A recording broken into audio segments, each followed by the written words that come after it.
One.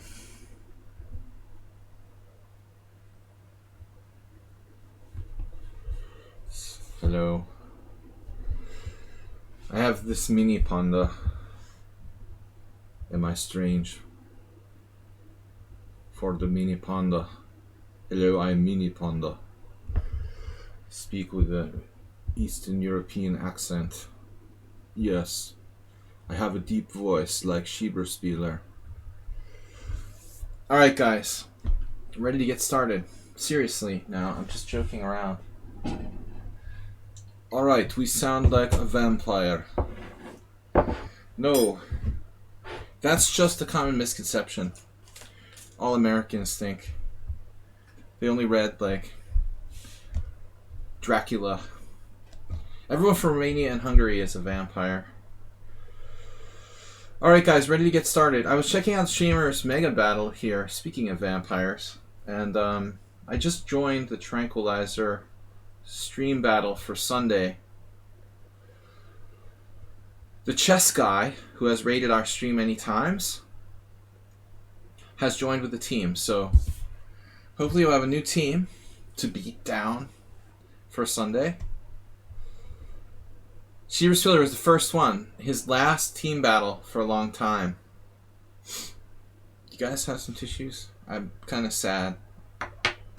Might be. Schieberspieler said, I need to overact more to make the stream more entertaining. Just keep you guys interested. But seriously, Schieberspieler said it'll be last stream battle for a long time. And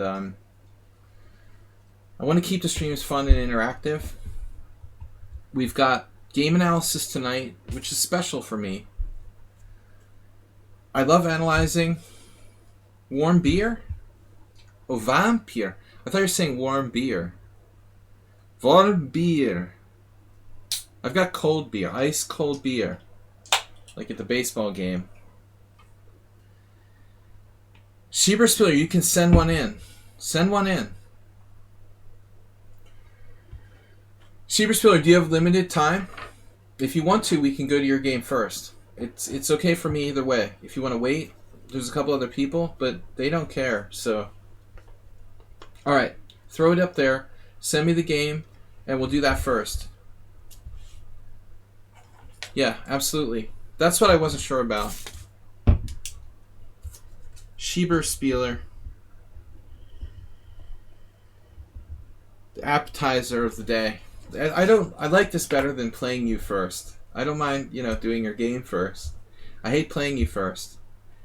Asterbate with a donation for the overacting. Thank you. Stream doesn't work out, I can always break in at Hollywood. Thanks, guys. I'm taking game analysis. We're going to do Schieberspieler's game. Are you blocked? By the way, Schieberspieler going to host a streamed Swiss Blitz tomorrow at 2 p.m. You guys want to check this out? You might want to check this out. Schieberspieler's streamed Swiss Blitz tomorrow. Did I get that link? Here. Copy. This is Schieberspieler's tournament for tomorrow. After my stream finishes, he's going to be streaming. Warnocky, welcome. Asprey, thanks for being the leader this week in donations. Schieberspieler, did you send me the game yet? Is that it? The study? Okay. I'm a little slow to figure things out. This is Schieberspieler's game. Oh no.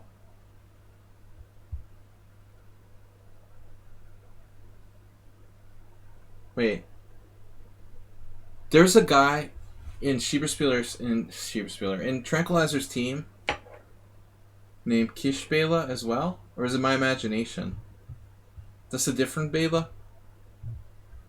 Schieberspieler? I know who Kish Bela is. Yeah, okay. They have the same name. I'm just trying to remember if I'm crazy or not. Yeah, the guy, it's funny, I was telling on the stream, it's really strange. That Kish Bela, he lives in a town in Pennsylvania where my dad grew up. It's a small world. Moving from Transylvania to Pennsylvania, home of my dad, we switched places with National Master Kish Bela. I joked about that with Bertsesh David. Basically, like, America traded me for Bertsesh David for like 10 years. I don't know who got they got the higher rated player, but Hungary got me, which is special. All right, so Kish Bela playing white. He's like a, you know, classical sort of classic tournament player, rated 2000. He probably peaked in the 2100s, I guess. I don't know. D4, knight f6.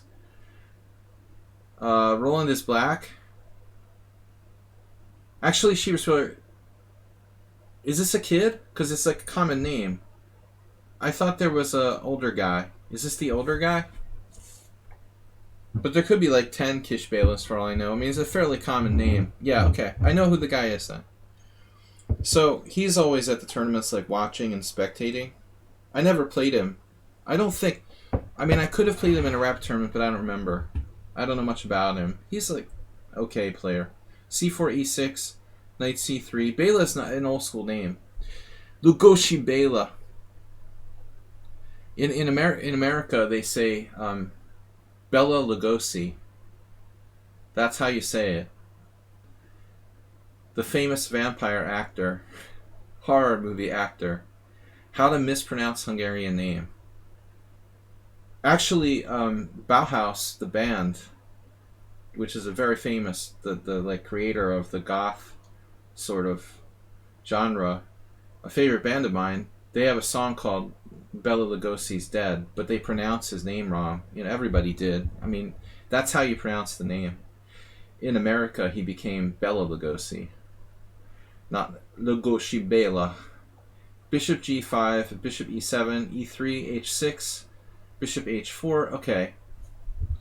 So, Rolly, how do you beat average players with a solid opening?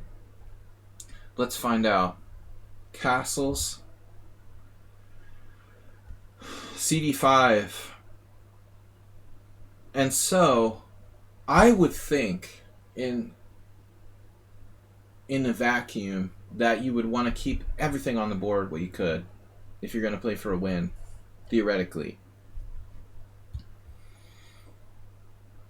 Is this some sort of inaccurate move order then? Okay, you don't want to play ed5 with the pawn on h6, maybe?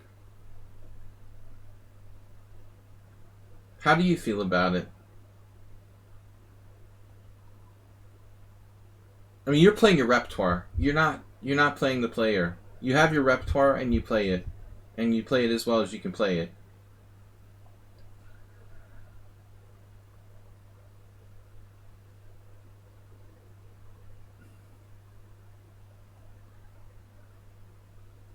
C takes d5 Zsigmond. Moritz Zsigmond. Yeah, that's even older. Nobody's named Zsigmond. Except for a very strong Finnish poker player. Called himself Zsigmond. But, no, C takes d5, knight takes d5. This is his rep. Cheaper Spiller just plays correctly. There was a game where Capablanca did like this, in a similar position. Capablanca famously played that against Aliakin and lost, I think. The position was like knight f3, knight d7 already in, or something like that. Slightly different.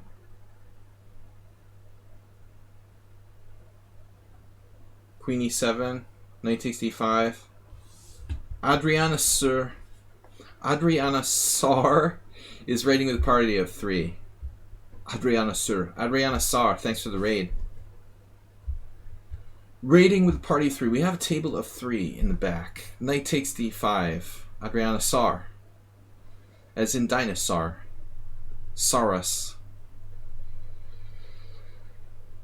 Knight takes d5, e takes d5. Thank you for the raid. Not an exciting position where I think it would be very hard. I mean, it's correct, but still hard to beat anybody, let alone, even a 2000 player. Bishop d3, and now, check it out. Black plays an unbelievable move here. This is Schieber-Spiller's game against the 2000 player. from a while ago, I guess. When was this game played, Schieberspieler? How does viewer get in-depth analysis? You submit a game to me. Just send me a message. Send me a link to the game in a private message here. Or you can just give it to someone on the stream. They can send it to me. Make sure I get the game somehow. In one way or another. So, wow. C5. Okay, honestly, man, I wish I should turn off the opening explorer. So I'm not biased. You lost a game, so definitely want to see my opinion? Okay. Yeah, just send it to me. Adrianosaur is on the list. I just do 10 games, so you got to get it in time. But you're in time. So I would think here, Schieberspieler, like, if you were playing a strong player, you would opt for something solid. I don't know what the options are. Rook d8, c6,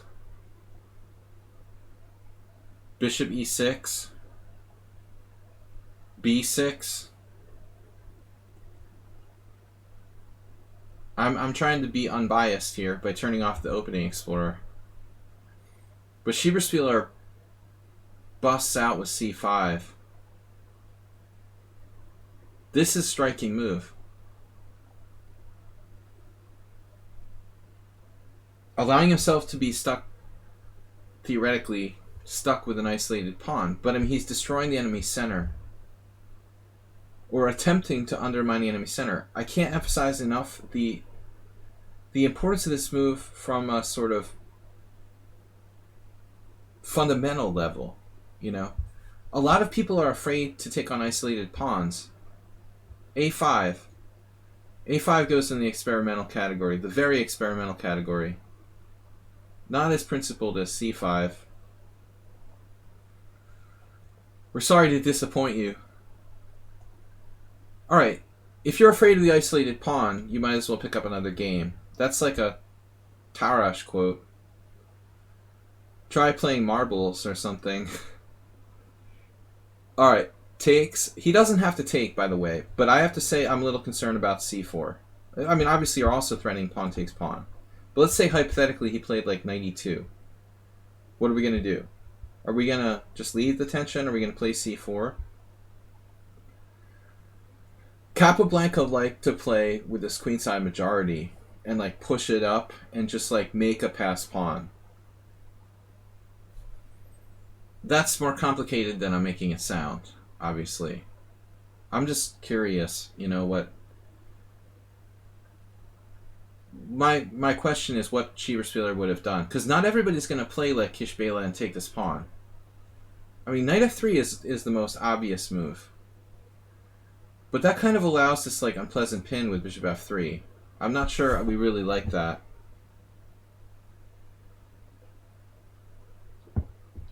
So, structurally, this is his safest move. Now, Schieberspieler is going to turn into Rudolf Spielmann after watching our last stream. There it is. Bang. You know, it only occurred to me, like, literally, I didn't look at the moves, Schieberspieler, in the last moment. I was sure you were going to play queen takes c5 at first. Then I started to think, maybe knight d7. That's funny. So this is in the spirit of the Rudolf Spielmann games we looked at the other day. Just when you think it's safe to come out of the water, oh, I'll just take with the queen. I mean, that's actually playable. White is probably not really much better here, I think, after queen c5. Adrianosaurus Rex. Okay, I figured it out. Not surprising. Thank you for the game submission. So c5 here, I mean, you could safely take, you know, but I guess after rook c1, he's dropping that a pawn. You could also try something fancy like this. The problem is he could try to hold on to the pawn. I'm not really sure. But this is definitely not what White had in mind. Welcome to a new world. So much for the isolated pawn theory.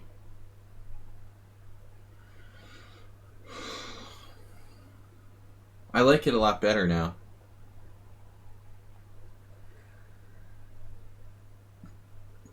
Oh my god.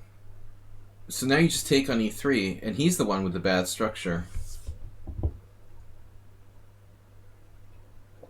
Or no structure. Damn. Let's say he just missed d4. Should he try to blockade the position somehow? Speaking of Rudolf Spielman, what happens if e4? What if he tries to keep it? What if he tries to keep it locked up? Are we going to go psychopathic here with f5? And just try to blow him away? Or do you have something more reserved in mind? You like some sort of slower build-up? I guess if White likes life and likes not losing in 20 moves, he might want to consider this move. I'm not sure. 10k cheers. Holy moly. 10k cheer? Did we get a 10k cheer? It's been a while since I had a 10k cheer. Sort of sad about that. Sad. Everybody's broke from the pandemic. We're not used to have more resources. The days of 10k cheers are sort of behind me. Knight f3, pawn takes pawn. Wow, the guy played rook c1.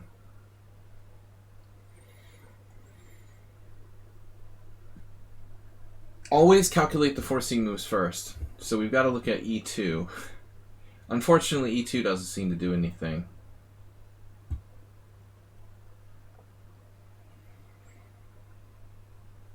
Oh no. So this is a really nice move. If this... Black is better, but it may not be that easy to win. The black king is safer than the white king. Definitely you're better.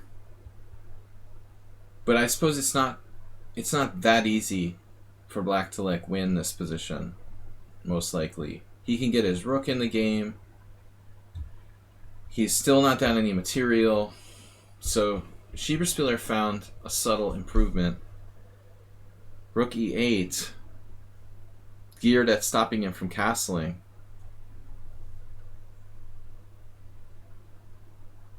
If castles e2, game over. Let's make sure that works, though. It does work, right? Yeah, there's nothing fancy here. There's nothing fancy here like queen takes d1. Alright. So, now white is stuck. He plays rook c2. Guarding against the e2 threat, he's ready to castle. So what do we do now? He's about to get away. We can't keep him trapped in the center. If pawn takes pawn, I mean, you can play this. This is an interesting line. Pawn takes pawn, king takes pawn, check. But he's got king g3 even, or king f1, and threatening rook e2. I suppose you're better here. But there's a problem with rook e2. And there's no time for like bishop g4. He's going to hit you with that. So Schieberspieler tries to find something better. He plays knight c6. Alright, now I assume white can castle. He's got a castle. Is he losing tactically? Some sort of knight b4? How bad is it? Is it that bad? Castles, knight b4? Presumably this? And then rook d8, or what?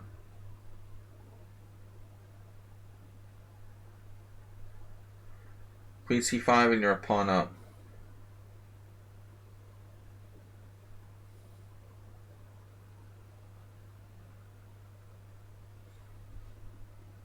Yeah, it looks that way. A pawn up, and you're probably going to garner his bishop as well. Well, it's his salary.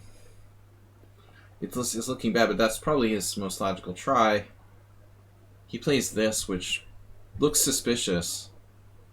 The same piece twice effect. I don't like leaving my king in the center and get my king out of the center. I'll take a pawn down at this point. You know, he should definitely bail out. Castles, knight b4, rook e2, queen c5. Okay, okay. But, I mean, is it worse than a pawn down? Maybe it's worse than that. What does he do here? You're threatening knight takes, bishop f5. I think he's worse than a pawn down. The computer, I'm cheating and I want to check its analysis. It says like bishop b1. Black is 1.5 pawns better. It's like a pawn up. With a minuscule positional advantage. So you think he should have castled instead of playing rook there? Wait, what? He can't. Oh yeah, castle instead of rook c1. No, he can't because you have e2.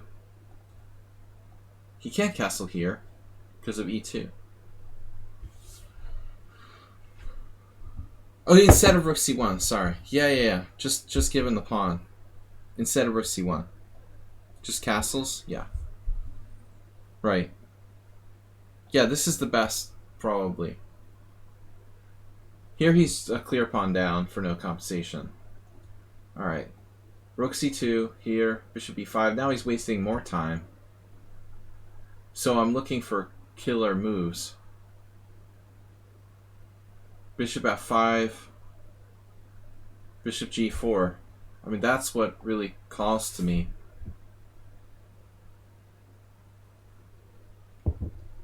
Welcome everybody to the stream. We're doing game analysis with subscribers. I've got, by the way, 5 games so far. 6. Ibadis, Antoni, Princess Chess, Asterbait, Schieber Spieler, and Adriana Sor. I mean, if anybody's been overlooked, which is very possible, let me know. Bang. Active development. This is Schieber Spieler Spielman style. Schieber Spielman. Bishop g4, bishop takes c6, the romantic Schieber Spieler. Bishop takes c6, b takes c6. White wants to trade queens, I would think. Can we play queen d6 or something crazy?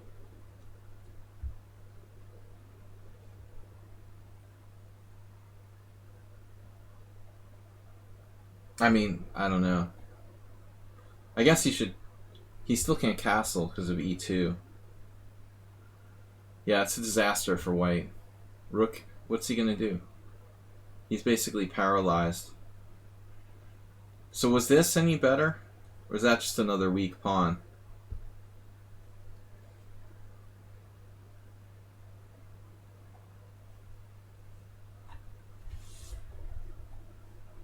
I mean, he's probably losing in the endgame. Takes. Check. What endgame? This is not an endgame. He's done. No, this is over. The white king is fried here. Pawn takes and like all sorts of threats all over the place. Queen g5 check. He's paralyzed. You have rook e6, bringing the other rook over. I don't need to calculate exact variations. There's no way the white king is going to survive here. Queen d4 guards the e3 square and hits the bishop. So I guess that's probably best. Bishop f3, pawn f3, rook d8. Hello. Hello. How are you today? Equal material, heavy piece endgame. Yeah, this is like brutal. Brutal. Devastation. You submitted a game. Alright, Warnaki. We got it. Yeah, you gotta give up here. I mean, a complete beginner is not going to resign, but he's a 2,000 player playing a master. 2,000 player against FIDE master strength opponent. We're done. Put a fork in him. But that's beautiful, Schieber Spieler. Thanks. Sharing is caring. Can we just mate him now with like e2? No. Alright. I guess takes. We started attack with the heavy pieces. We opened it up. We're better mobilized. All 3 pieces in the game. Open him up, check here. Now I was thinking rook d5, rook e5. You don't have queen g5 here, he has queen g4. So it's a rook lift of some sort. You played rook d4. Oh my god, is there some sort of this? Anything really crazy?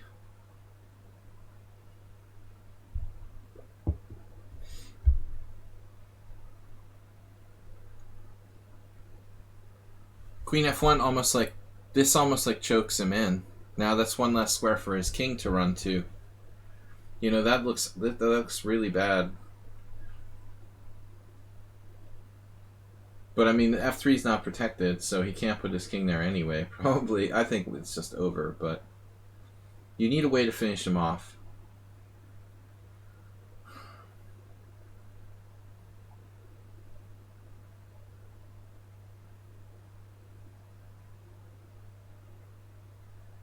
Does he have other options? Like Queen C3 or something? A different square? Here?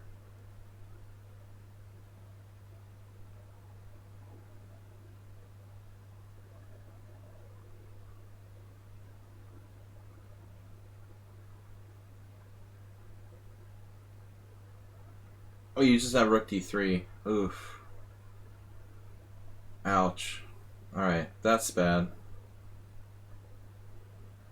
So much for Queen... Queen C3 or Queen B3 are out. So this is it. This is it. Queen F1. It's ugly. So for the moment, it looks like he's surviving. All you need to do is get that last piece in the game. Rook E6, Rook G6.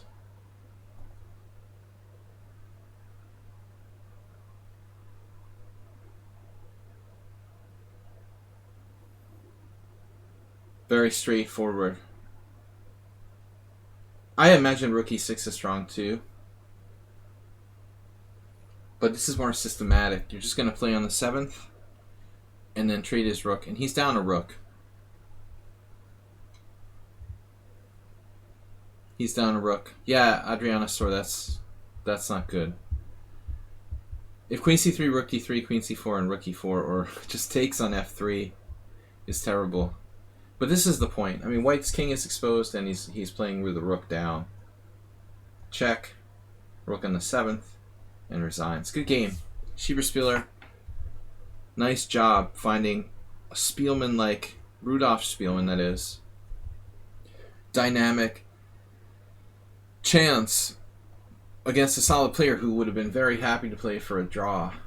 No, not today. Sorry. I guess pawn takes c5 wasn't a good move after all. So what does the engine say? Indeed, it's knight e2. Or he could have tried e4. Last chance. For sanity. For the sake of sanity. But I think it's better not to give up. Not to give up the strong point. Strong points are important. That keeps the opponent from key rushing you. Alright, Warnacki. Antony. I've got games from Antony. Alright, Ubatis was the first one. Earlier last week, he sent in a game. Schieberspieler, see you tomorrow for your tournament. I've got a stream tomorrow, guys, playing Blitz at 11 a.m. Schieberspieler is going to stream afterwards. I think he has a Blitz tournament of his own.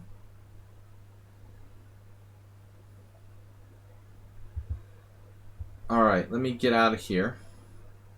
Back to Ubatis. Astrobe, thanks for the donation earlier. 1,000 bits. On my inbox, I want to look for Ubatis.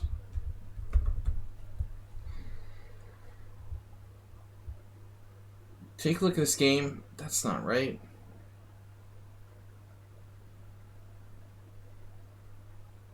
We had this last week. Since you said I don't submit very many games with perfection, here is a sub 20 Sen Pawn lost game for the stream Thursday. So Yabatis is white against Pirtsu.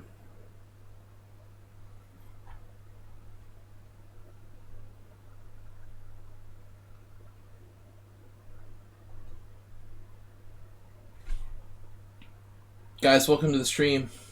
Chess Kudo, I didn't welcome earlier.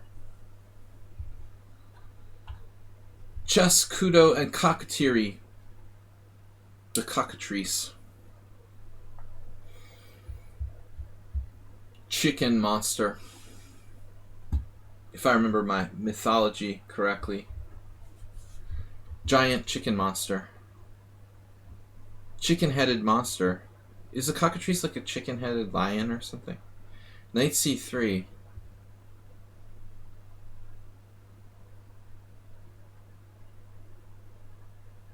That's original. Let me get this graph off of here. Cross table. Okay. Knight c3, d5. The best move. This knight c3 is dominated by the pawn at d5. That's why the Jabava London isn't good, and that's why, the Veresov isn't good, and that's why this isn't good. d5 just dominates the knight.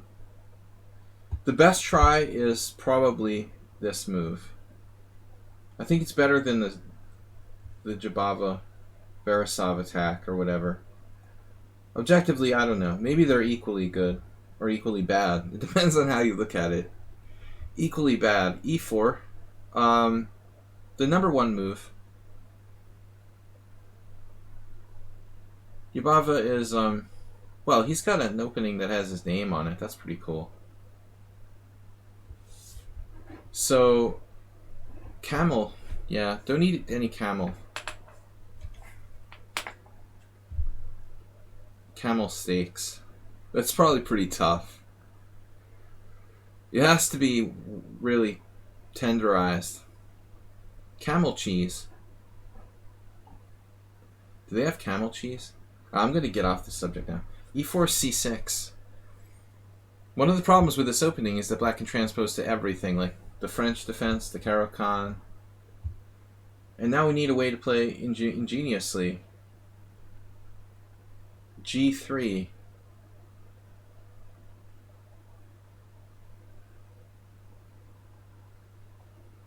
Actually, Miro, one of the other subscribers to the stream, I saw a game he played in this line. His opponent played knight f6. No, he played knight f6, his opponent played bishop g2, and Miro did, like, I guess takes? Does that seem right? Take, and like knight d7? I'm probably lying, that's not exactly what happened, but it was something like this. This. I think bishop g4. Castles. I saw a game like this today. Very similar. Though I suspect it was slightly different move order. This idea of playing g3 against the Caro-Kann isn't that common, but it's one of the few sort of sidelines. Q-Ows. Subscribe with Prime. Thank you.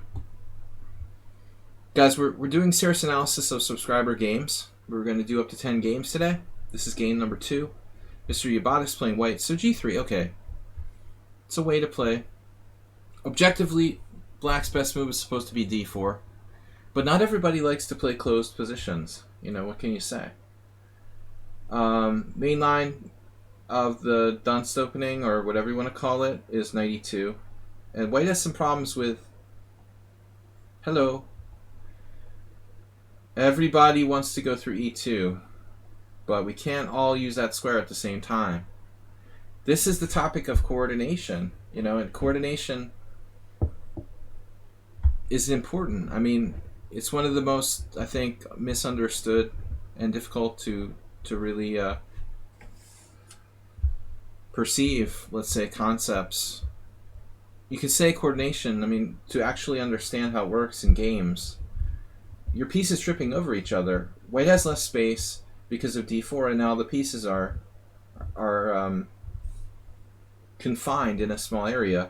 If white could just exchange like one piece off, he'd have a lot more room for them to not get in each other's way. That's the problem with the Veresov, or whatever this is, the Dunst opening. Anyway, g3, this is not as testing. c6 is not as testing. I mean, I understand if you play the Caro-Kann. White's opening is slightly dubious, and the only way to take advantage of it is this, or maybe takes, But I don't think d takes e is quite as good as d4. D takes e lets white have a little more freedom. This is probably equal. The computer will say that black is better here. Is black truly better? Maybe, but it takes a lot of skill to play with a space advantage. And that's why it's okay to play this kind of thing. White is taking the risk. It takes a very, very strong player to exploit space advantage.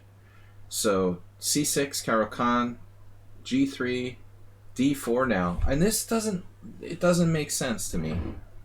You had a chance to play d4 before. Now you're going to play d4 after you played c6. So this pawn chain is disconnected from this pawn on d4. Like, either you play d4 now, and then you can support it with your pawns, you know, consistently on like e5 and d4, or you play c6 and you play with this sort of structure. But you don't do both. Like, black's trying to do both now. d4. Mr. Coffee just subscribed. And Tony, welcome. Your game is up. Your game is up next. Alright. So, I mean, it's not a big deal. It's not like black is lost or something. But I'm just trying to prove a point. Like, it doesn't make sense to play with a disjointed pawn structure. If he wanted to play d4, he should have played it right away. Then he could play c5 in like one move and support it. Maybe you could do some weird move like this. I don't think it's that great. Now he plays e5. So black played c6. I don't know how useful that move is. It gets in your way. I mean, your knight's best square is gone now. Is that a good thing? d3. Alright. Black could play bishop b4 check now. Generally a good exchange of bishops for black with the pawn structure on dark squares. White has c3. This particular version doesn't look so good. Black would be forced to give up their strong point on d4. Mr. Coffee.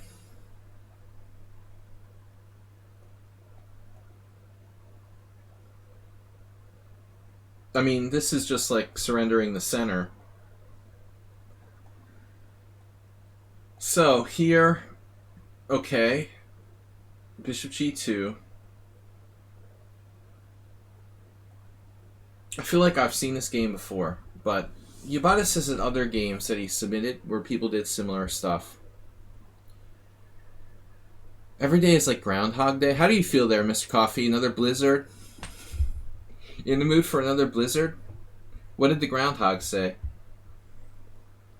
No snow here in Budapest. This is your good bishop, I think. Black. I'm trying to figure it out. He's got these pawns on f7 and c6, but primarily these are important. This is white's bad bishop. This is black's good bishop. Black does not want to trade this off. We've had this discussion before. This bishop is vital.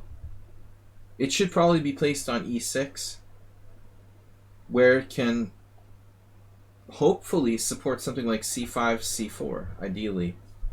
Or maybe it should just bide its time.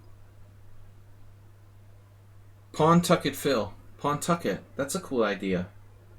If I ever have enough money to buy a house in Nantucket, I'll call the stream Pawn Tucket. If anybody wants to donate like $500,000, I'll make an investment.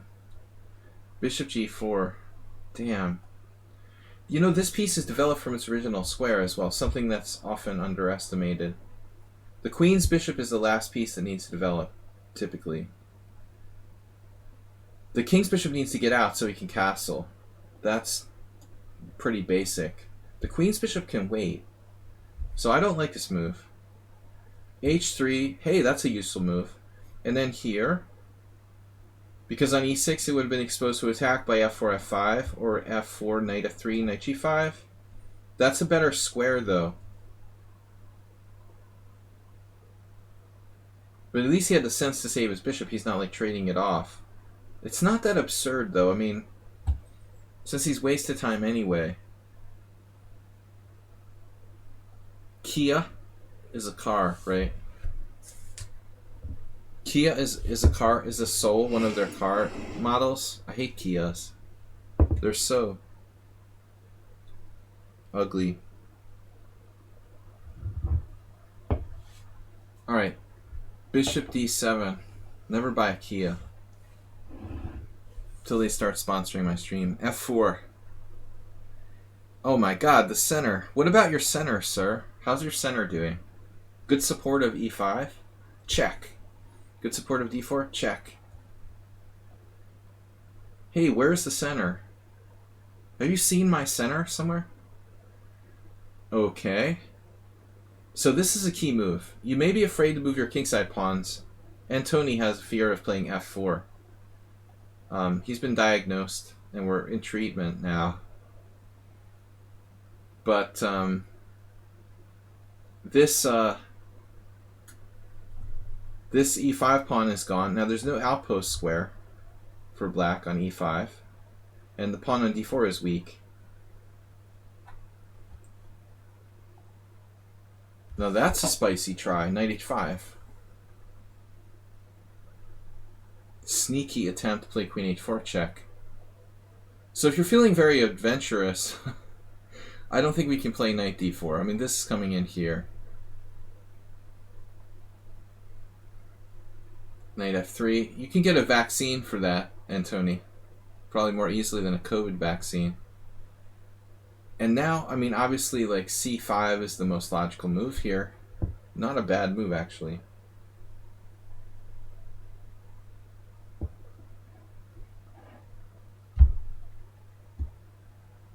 These breaks must be considered for white at some point. If you want to be really nuts, you can do the Joseph Henry Blackburn, which is something like this. This, and this. I was doing some retro games on my stream the last 2 weeks on Wednesdays. Yesterday we did a couple of Rudolf Spielmann games. But there was one game I haven't shown on the stream where Blackburn played black, and he was able to use this idea. I think it was the black side of an e4, e5 position. But I mean, this is a good illustration of the idea of undermining the enemy's center. There's a lot of potential here for white. You have to calculate a lot, though, to make it work. Okay, castle. Now black. Where are we? Oh, he didn't do this, sorry. This is just analysis. Bishop e4 check. Ugh. If Yabatis was in a nice mood, he probably would have played like bishop d2 here. If he was feeling friendly.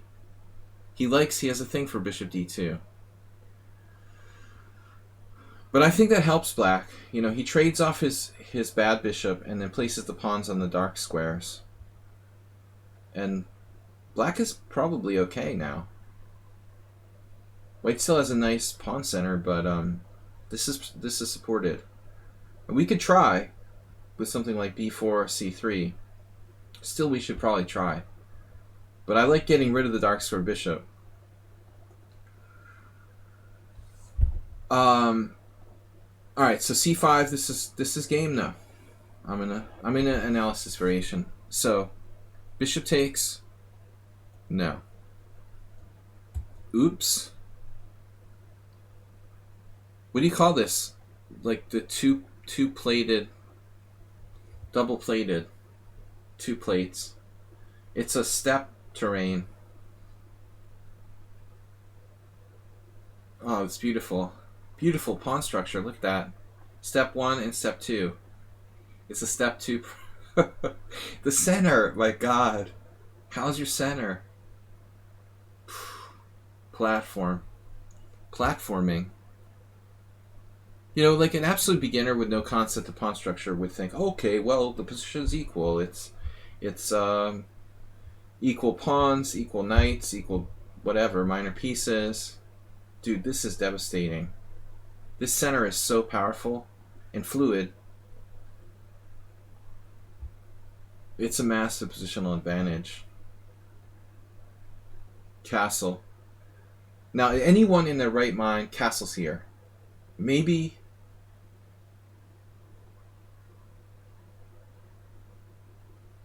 Maybe, I don't know, c5 or something to attempt to control the center with the idea of knight c6. By the way, do you like this center? I like the center. This is a new, taking hypermodernism to a new level for black. That's a center. I'm not sure if d4 is the best move. I'm just saying, at least c5 attempts to solve the problem of his bad knight and control the center. You got a 34 in Puzzle Storm. You're almost up to me. I'm extremely mouse. How do you say it, like in a PC way? I'm not skilled with a mouse. If I had mouse skill, I would probably be like 70 in Puzzle Storm. And the other thing that bothers me about it is when the freaking thing starts like blinking and stuff. Can you disable that? I don't want to have it like blinking in red colors and stuff. Mouse challenged, yeah.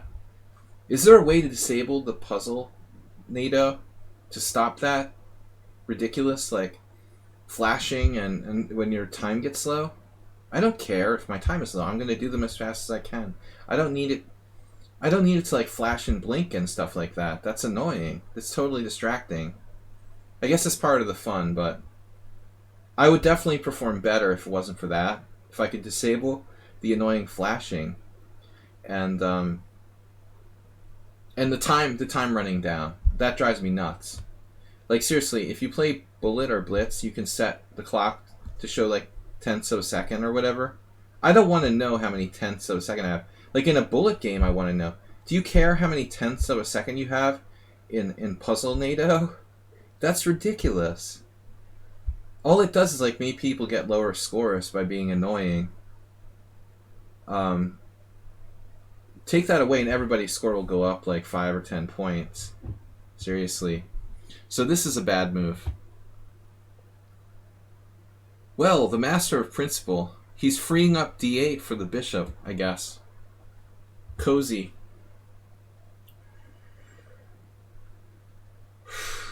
Alright, are you going to castle at some point, dude? I'm not sure f5 is the only move, but it's certainly tempting.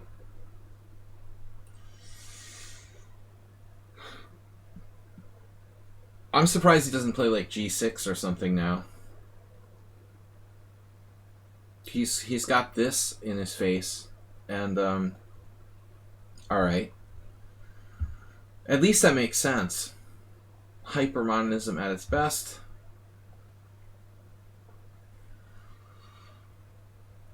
Oof. This is committal, but it's probably good. You just discovered a feature you can search to see which of your games are in puzzles. If I wasn't so mouse challenged, I would probably get decent scores. I don't think I've even gotten to 50. But the flashing and the mouse skill keeps me at a sub I am level.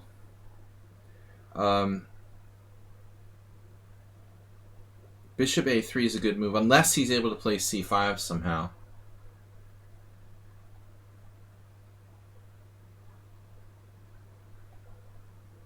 I was thinking that right away, actually, d4. But it does keep his king trapped in the center. You can't argue with bishop a3. And this is like super slow. I don't think we can... Oh, oops! To see, that's why I'm so poor at Puzzle NATO. Because I do stuff like randomly clicking. I have my bad mouse today, though. I have 2 mice. One is better than the other.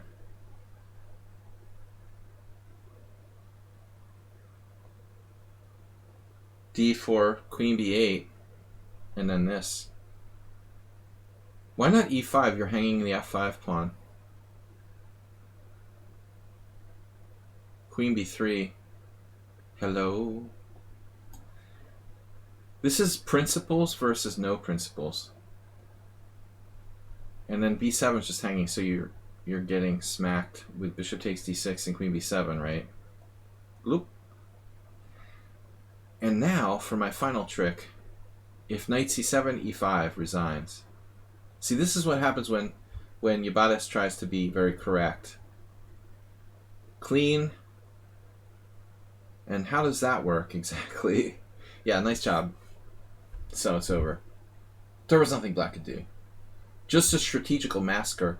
So if you think this was because black was like tactically clueless, it wasn't. You know, the truth is that white like crushed him positionally. And he violated so many principles that he didn't know where he was anymore. Good job, Yabata. 16 CPL with 1 inaccuracy. Shockingly, your opponent had no blunders. That's unbelievable. Alright. Kakatiri sent in a game. Alright, I don't do the puzzle. I'm embarrassed. I'm too slow and I hate the flashing stuff. That's a little weird that Rook B8 ain't a blunder. I agree. Okay, sometimes it seems like the analysis engine does some weird stuff.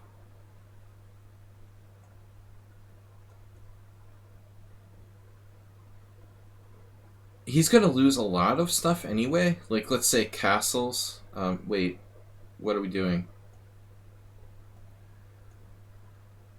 Queen A3. On Queen A3, for example, we're taking... Okay, I guess Queen E7 is the best move. Let's say Queen E7. We're taking this, then he's castling. So theoretically,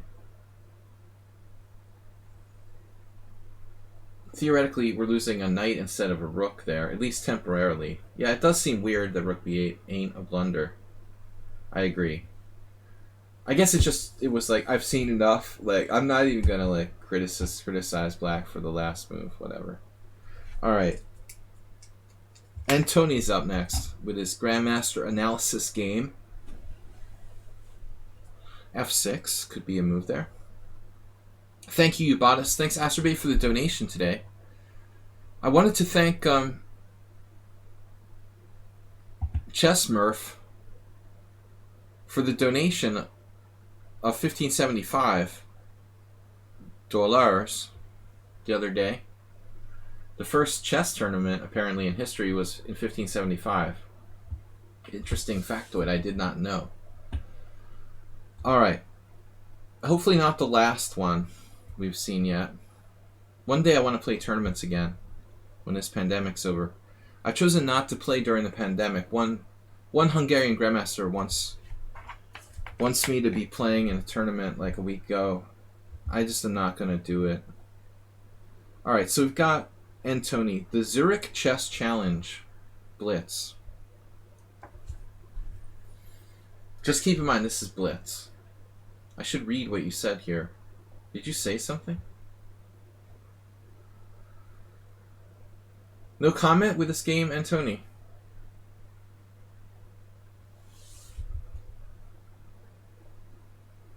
Ah, Gelfand Nakamura. Alright. We were looking at games in the Queen's Gambit accepted.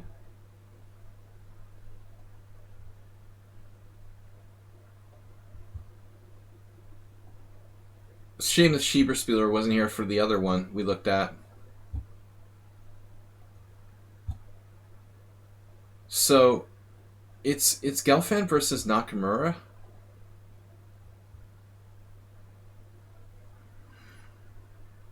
But this is from 2014 when I was playing a lot of poker. I didn't really follow Hikaru's meteoric rise that closely.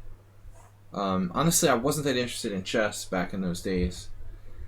This was when I was pretty much out of chess, and I didn't follow these tournaments. 2014. It's interesting that Hikaru was playing the Queen's Gambit accepted.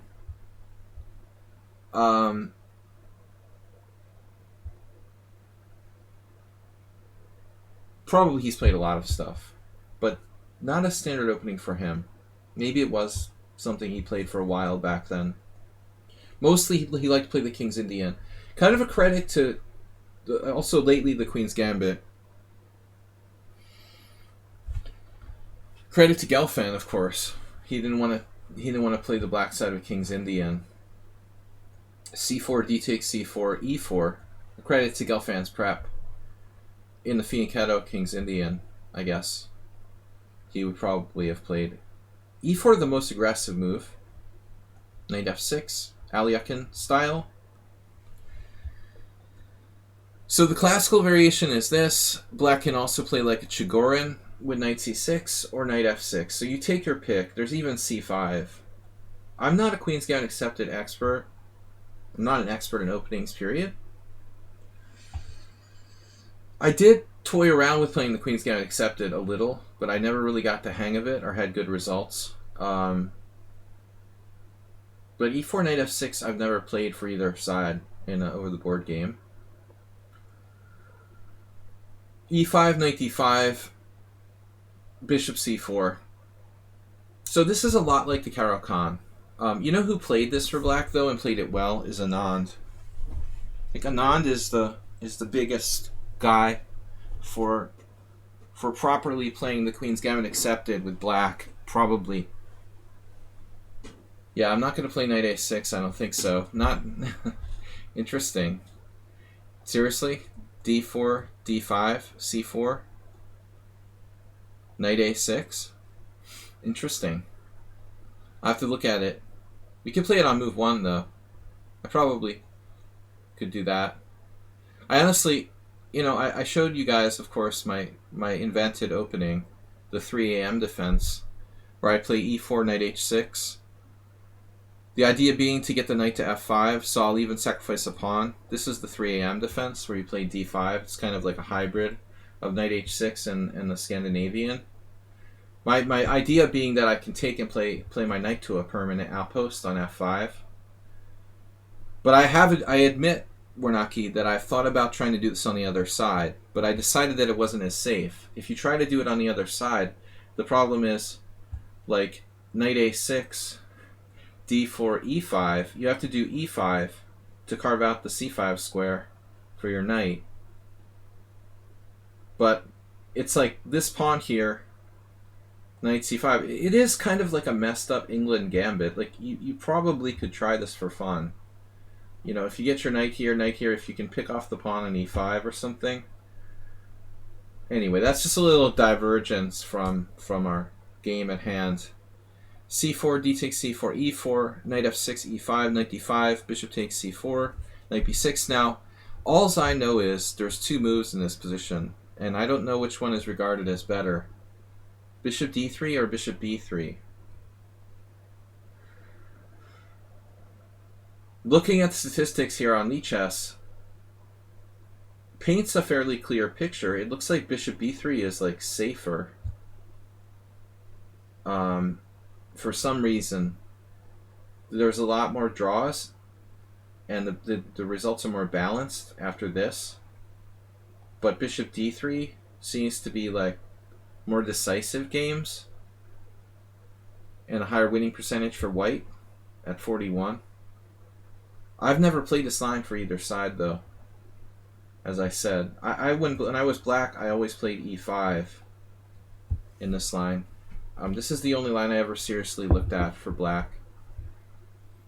So I don't think I ever got a tournament game in that line, though, in the few times that I played the Queen's Gambit Accepted. It's odd. A handful of games someone played e4 against me. Takes, e4, knight f6, this variation, so now bishop d3. That seems to be sharpest. 3 a.m. defense.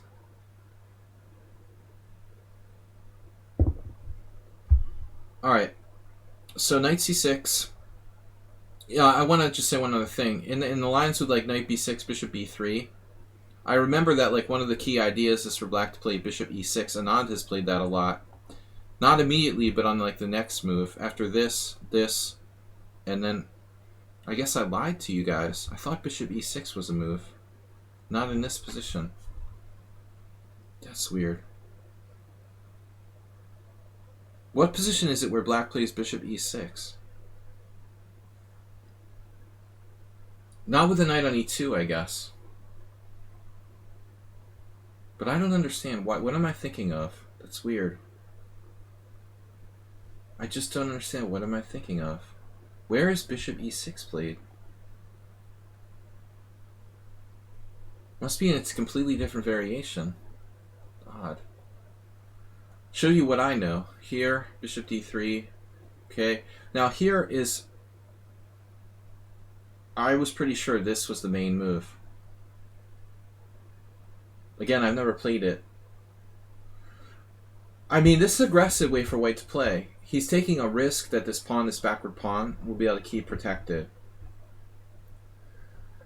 The entire position is based on like space advantage versus this backward pawn. Which is more important? And I think the backward pawn can be defended. White can try to use, for example, this square. If I could use the e4 square for my pieces as an outpost, potentially. But another type of space advantage position that I don't think a weaker player would do well with white. It's actually harder to play with a space advantage in many positions like this. Easier for white to make a mistake, let's say. Alright, we've got bishop e4 coming up next. Bishop e3. This bishop is obviously poorly placed as a defensive piece. There's bishop e6. But that's not the position I was thinking of. There's another line where white has a bishop on the diagonal and there's an exchange on e6. And black takes with the f pawn. And sacrifices structure for control of d5. Not this line, though. Okay, now, looking at the theory, this game is pretty old now. Wow, the only game where black played g6. That's shocking. So, Hikaru, who's not really that prominent in the accepted Queen's Gambit, plays a novelty here with g6.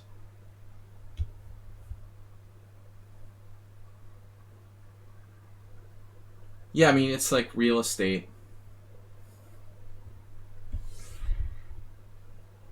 Real versus unreal. Pedro and Antonio should do like an economics class. Durable goods.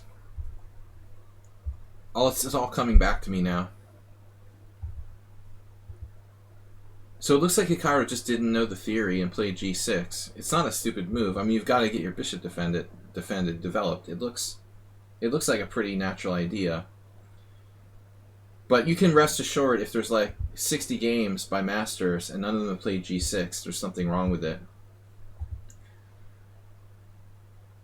There has to be a reason why that move isn't as good.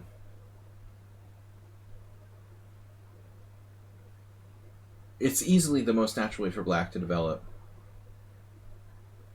I guess the problem is that he can't get enough control of d5 or something. This sort of prepares to play rook d8, so you have extra control. Karpov, Ivanchuk. Karpov played twice. It is interesting that Karpov played this line for white. I would consider it like a pretty aggressive variation for Karpov. g6, knight e2, and now knight b4. So you have the square, right? But I always talk about it this way. You can only put one piece on that square. And that's, again, it's coming back to coordination, you know? And that's why oftentimes the whole concept of blockading becomes kind of overvalued. It's nice when you blockade an isolated pawn or whatever, but you can't attack the pawn itself if it's blockaded. Plus, all these pieces are going to get in each other's way. I call it a one square position, is what this is. You have one square and you have it with like 4 pieces and a pawn. But white has a lot of other stuff going on. You know, so at the end of the day, the space advantage overrules that like one square that you own so much. Gelfand has a lot of options and plans. Hikaru Nakamura has one square here on d5. He can only put one of his pieces on that square at a given time. And there it is. So enjoy your one square while we use the whole board. Castle.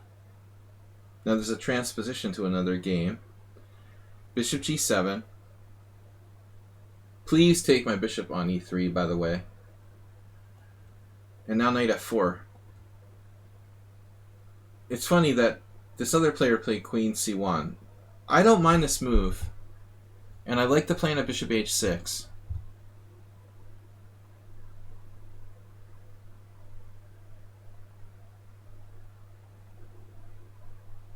I wonder if there'd be some sort of counterplay against the queen there. Somehow. But it doesn't look like there's time. Maybe black could just take this. And then my queen looks stupid. Probably we just take. As Latko Linčić says, always take. It's easy, just always take. Simple as that. I mean, now the queen looks sort of ridiculous here. I mean, maybe white's still better. b7's hanging. We can play c6 or something. I don't know. I mean, probably white's still better here. The downside of this is that it allows exchanges. Also, I don't think optimal. If you're going to play queen move, she didn't want to play this because of knight c4, right? We're sidestepping knight c4. What is the best move for white here? I don't think the knight f4 is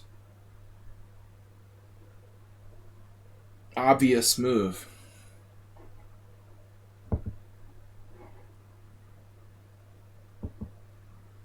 He couldn't find a better move. That's all there is to it. This actually isn't so stupid. I kind of like that. Clear plan. Castles, bishop h6, and we trade off your kingside defender.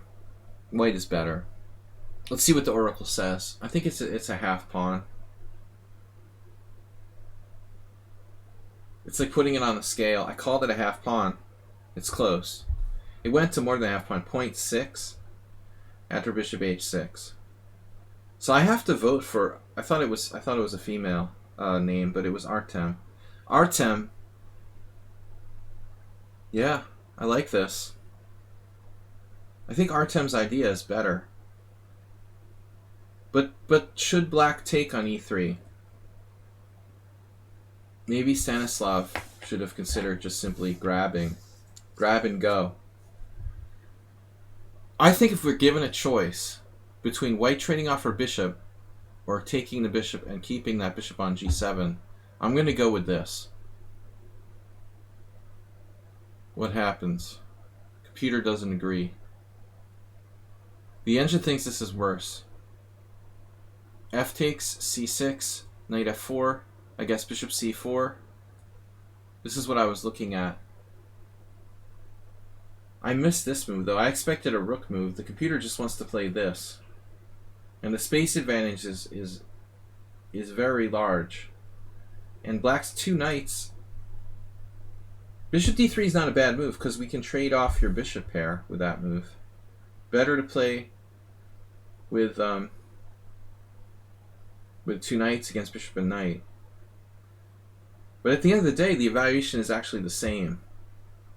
Bishop takes d3, knight takes d3. Castle. And white is better by 0.6 or something. It's close. I agree though, I don't like this move knight f4.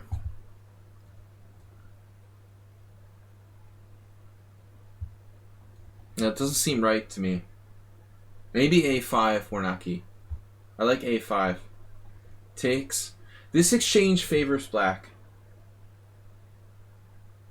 When you have a spatial advantage, you don't want to trade pieces. That's why knight f4 doesn't make sense. Plus, I just got done talking about the fact that black had 4 pieces that wanted to use d5. What does Gelfand do? He immediately trades one of them off. Now there's less confusion in the position for black. Less pieces is a good thing for black when he has less space. This is definitely a mistake. It was a blitz game, though. You know, we can't judge this like it was a tournament game. He made a mistake. He still has a slightly better position. Bishop e3, castles, and then f4, roller. So black should nail down d5. But he's concerned about this push. So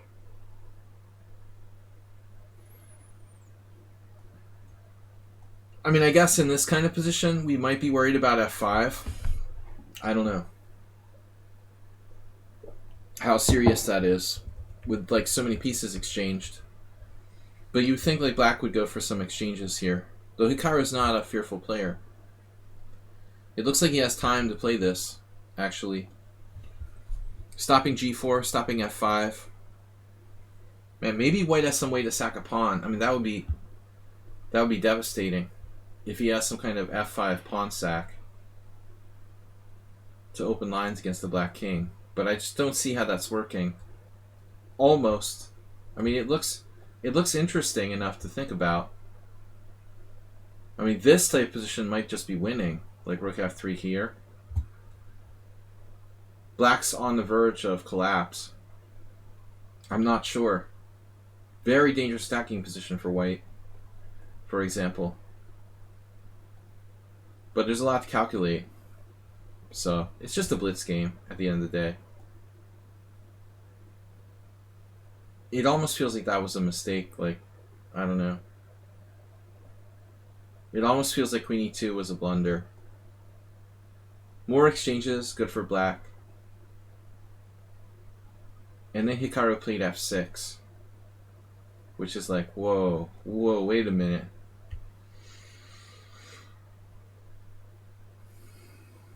I suspect black is doing fine here. But he has to be careful.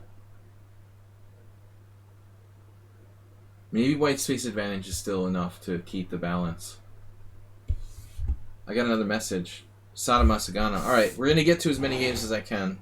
That's probably it for today. F6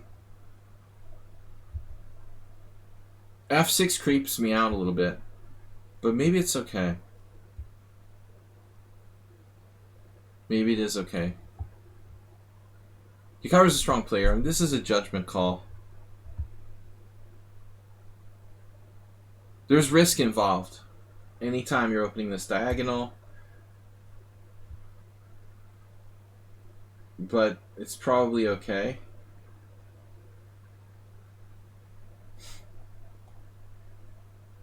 Yeah. I would say like white's opening was a semi-fail. He didn't really get anything, but this is a nice move, knight e4. Not forced, but aggressive. He's trying to play knight c5, keep pieces on the board, and that weakened the c6 pawn. Hikaru's taking the risk of playing f6. Now his c6 is weak against a very strong positional player. Check this out. This is nuts. Gelfand played bishop c1. I'm sorry, but like obviously bishop d2, slightly more obvious move. Oh man. Kakatiri, what? Ben Feingold is ill? That's a very bad piece of news. Dude, are you serious? You scared me, man. I thought you were serious. Don't say stuff like that.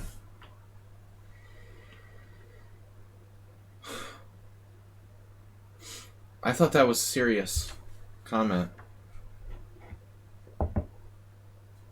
Especially now with everybody with the worldwide pandemic. I'm seeing people. Don't joke about people getting sick or dying.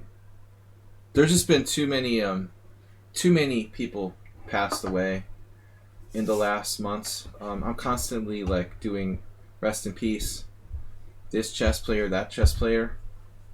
He scared me. Ben's not a close friend of mine, but enough people have already died because of COVID, and yeah. Feingold doesn't like f6. Alright. Bishop c1, rook d8. Is that pawn going to be relevant? What did I say about bishops that are developed from the original square? This is odd, but he's going to probably think about b4 later on.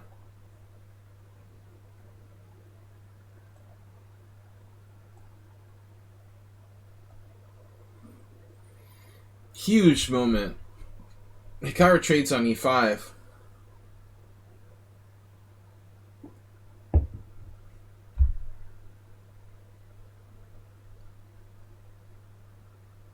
Dangerous. It's a blitz game. But that pawn is a powerhouse. Now we have this. So now we have options to take or play knight e4, and white is better. At the end of the day, it's interesting. Like, this bad bishop isn't that important as a space. Technically, Hikaru has a good bishop, white has a bad bishop. The space outweighs it. Now white is better. So Hikaru messed up at this point. He actually has an interesting position. I'm not sure how it should be played, though. It's probably equal. Let's look. Yeah. I'm good at evaluations. It's just around equal. That's the truth. Space versus good bishop, bad bishop, strong outpost on d5. This looks like a huge blunder. Maybe some sort of hallucination. Maybe he just miscounted how many times he's attacking f4. But this doesn't look right. Now the pressure here and the possibility of knight e4 takes. White is better. For the first time, I think, very clearly. g3 is like an ultra safe move. I don't know if that's even right. This is interesting. He could take with impunity. Although black has to protect a passed pawn here. Yeah, we probably don't want to do that right away. Interesting moves. I mean, bishop e3 even, as strange as that looks. Maybe black could sack a queen there. I don't think so. Knight e4 is the most aggressive. But Gelfand plays safe. And now c5. I don't see black having a plan here so much. This pawn is extremely strong on e5. Now knight e4.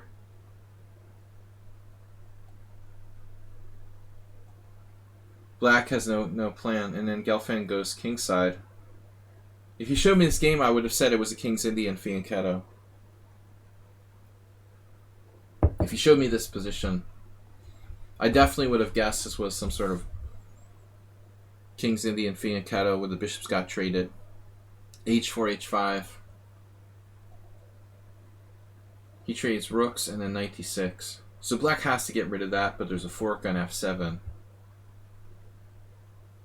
If he could play knight f5, he would be okay. There's no time. And now queen g2. I think black's happy to trade queens, try to survive. And now knight f5. And then I guess Naka sort of thought he was okay. Rook d1, something special. But white can just pull back. Interesting. I guess black's probably okay here. But is the problem like you can't play h5 because of knight g5? And it's game over? Like rook e8, rook d1 resigns? Maybe not so simple, but white's definitely better. He'd like to lock his knight in, but he can't because of that. This additional weakness here. Gelfand is a master with pawn structure, though. You can tell by this game. His understanding of pawn structure here was greater than Nakamura. But keep in mind, Hikaru wasn't as strong in 2014. Knight takes h4, king h3, g5, f takes g5, knight g6. Actually, how high? No, maybe Hikaru was max strength in 2014. What was his peak? I guess he had reached around max peak. Knight g6, check, here, here, here, here, here, here. And black is down material.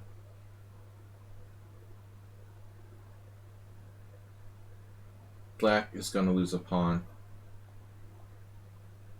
Oof. That's awkward. Oh my god.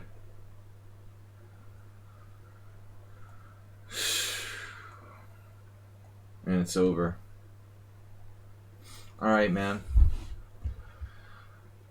Yeah, that was a good battle. Not perfectly played. But I think you see Gelfand's understanding of pawn structure greatest in that game. Hikaru should have been more patient here.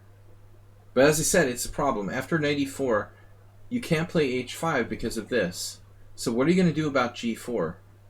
g4 is coming. Hikaru allows it, thinking that h4 is covered, but bang, he does it anyway. Very well calculated. Maybe Black can just grim and bear it and play knight d4. How bad is it here? Knight e7 was okay, apparently. He's still okay. This was a losing blunder. Even now, it looks like he had counterplay. Good battle, though, to go over. Okay, I gotta go on. Princess Chess is next. Guys, please support the stream if you can by subscribing. And I try to give back by analyzing subscriber games here. We're going to be back tomorrow with Blitz at 11 a.m. CET. Schieberspieler, also our friend, is going to host a tournament on his stream at 2 p.m. after my stream ends. Tomorrow on Friday. Alright, next game from Princess Chess.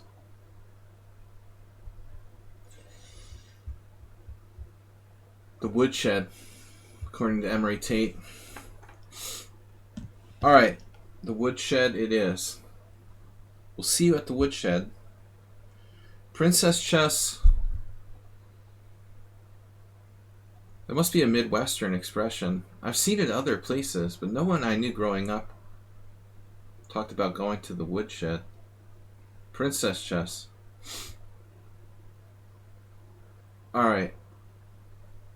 This is a sad game from Club Arena. It was the last game of the night, so I was tired, had thinking cap on all night. I'm sure I violated many principles. Powerful question.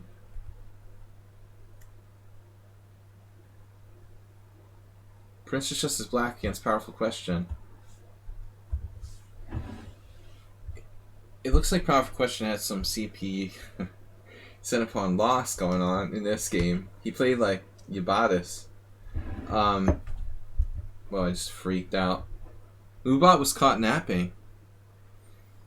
11 set upon loss to 2 inaccuracies. Nice. Princess Chess is Black. D4, knight f6, knight f3, c5. Okay, Princess Chess, first of all, I know the Benko players like to do this. It's risky. This is not the Benko. D5, B5. Let's put it this way. You know, on a scale of like 1 to 10, the Benko is fairly risky, like 7 out of 10 maybe.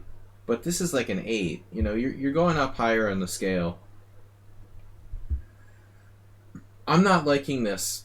Bishop g5, 48% wins for white. Hello. That's not good. You know, it's not good if you play a variation where white has like a 48% winning chance. Okay? You've gone over the limit. It's insane. That's huge. 48%. This is playing the ready a tempo down. The only good thing is that white can't play f3.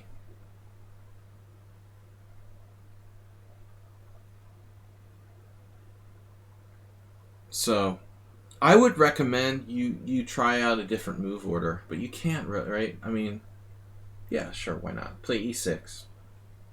Play e6. Do something else. Play b6. I don't know, but I don't like this. It's just too crappy for Black, this whole line. Alright, anyway, it's played. People play it. You could play the Polish. I mean, Polish is about the same. That's hilarious. So let's check. Let's compare. This is a funny exercise. Let's compare the b5 to c5. b5, has 49% wins for white, 19% wins for black in the main line with bishop g5. But c5 with d5, b5, bishop g5, let's just see, 48% to 25. So this is a little better than b5 right away. Slightly better than just going b5 right away. Chess Kudo just subscribed for 4 months. Good to have you back. I have so many subs now, there are no more alerts. No, it's there. It's just for some reason.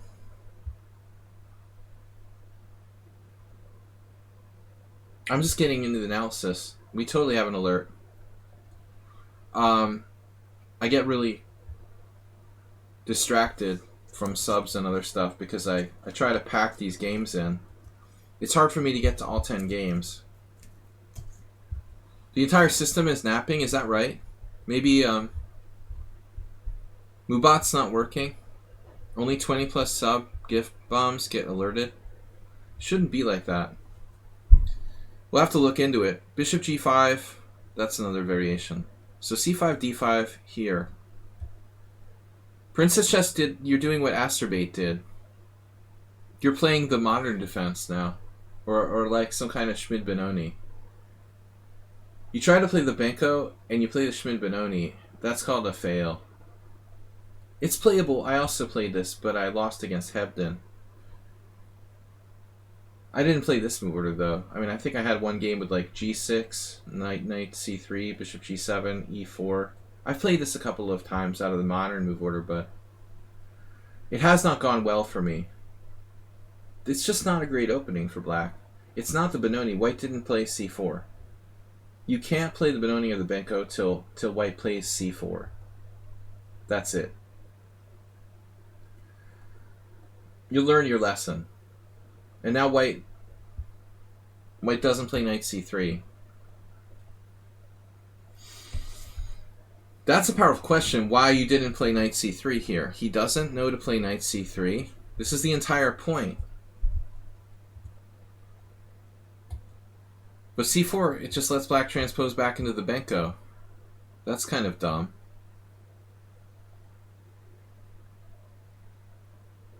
I'm not sure about this exact move order, but I assume it's okay. This guy is serious? What? This guy's 2,000, and he's playing b3 here? That's weird. I'm already suspicious.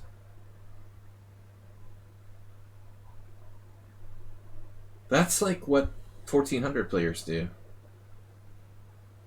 That's the standard 1400 move. And not just any 1400s, like 1400s who don't know theory. It's not quite as good as usual, though. In some lines of the Benko, you get your queen out here and you can strafe the diagonal and pick off the rook after you play like e6 or something. You probably should play a Blumenfeld, a modified Blumenfeld, after e6. But the move d6 doesn't really do much for you here. d6 is not a constructive move for black in this kind of Blumenfeld position.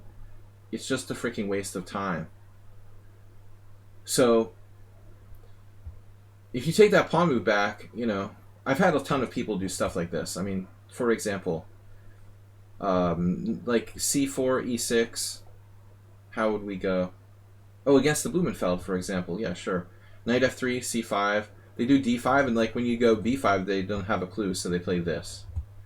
This like almost loses. I've actually, for fun, I've trolled people by doing this.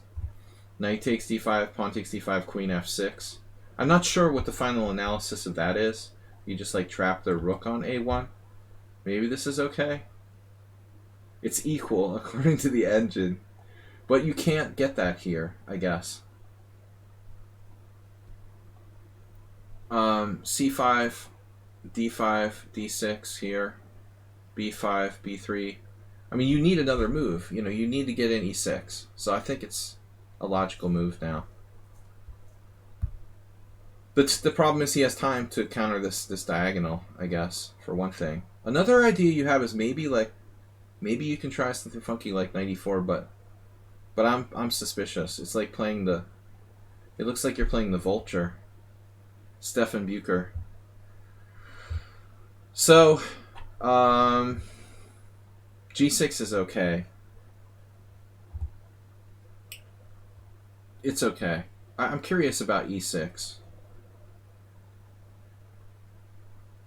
I don't want to make that exchange. I don't want to make the exchange on c4. Sorry. e6 right away.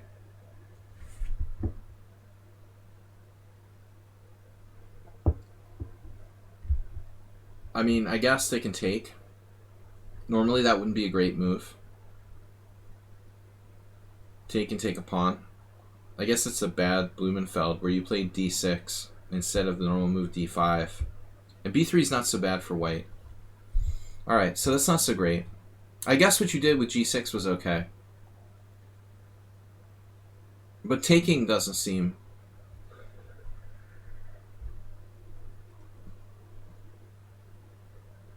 necessary.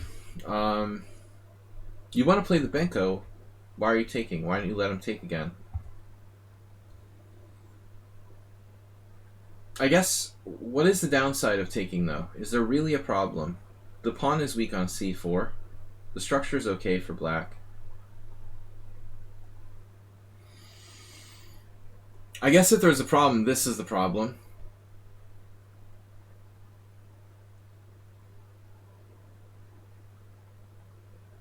But if we think in terms of pawn structure, rather than like one move, your opponent found the most disgusting move I've ever seen in your life.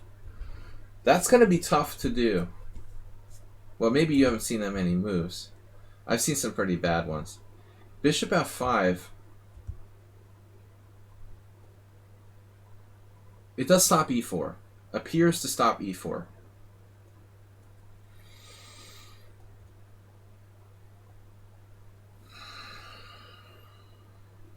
Warnacki influence.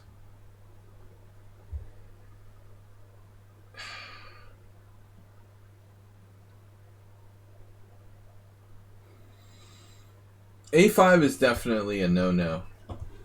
I mean, you don't want to give this square to them forever. But I mean, bishop f5 is artificial. I'm on the fence about b takes c, honestly. You know, I don't know. But I'll live with that. Here, here, here, here. Now, why don't you just castle? I guess he's going to play e4. But you still have a good game. I'll accept this answer. White can play knight d2 maybe and then push e4 later. Like a Benoni. But you've got to think what to do here. I mean, castle seems pretty basic. I think bishop f5 is artificial. This is horrible. a5 is horrible. You're fixated on attacking his rook when you should be developing your pieces. Knight d2 is a good move, supporting e4, and white's just got the center, solid center. So you're in this very narrow rabbit hole here, where our goal is to attack rooks. Maybe it's not that bad. I guess rook b5. He played rook a3, which is weird, but I would not play rook a3. I'm not putting my rook on a3. I mean, probably this is the move. And if bishop d7, we go home. Far more natural.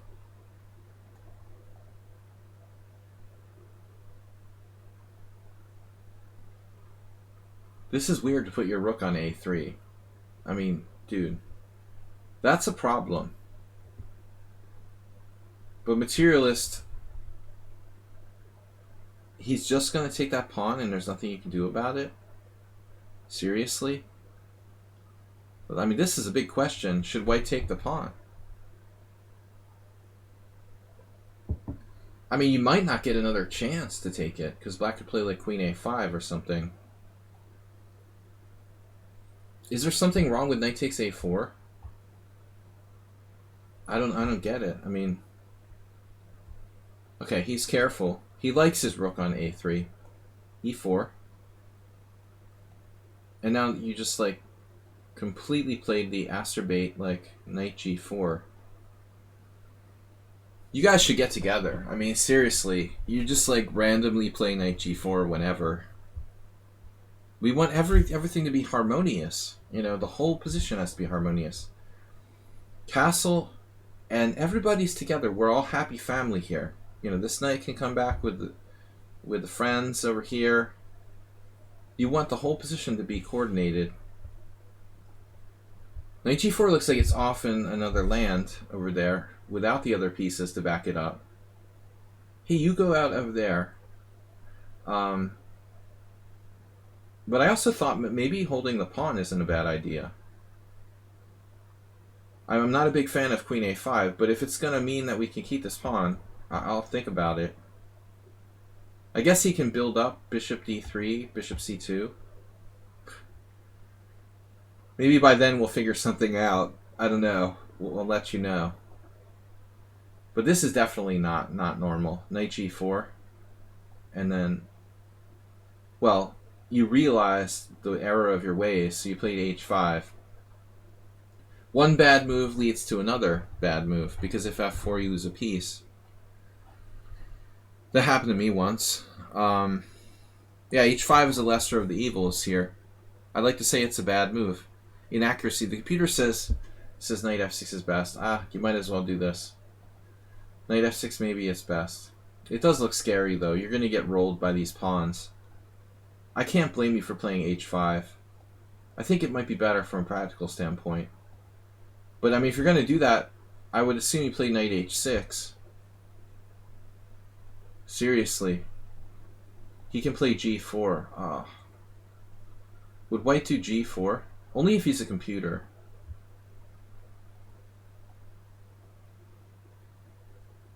That's a problem. Did you see that, Princess Chess? Did you see g4 and regard it as a problem? Maybe it's not that bad, like take f6 with the idea of knight f7. It looks really strange, but it's possible you're not completely lost.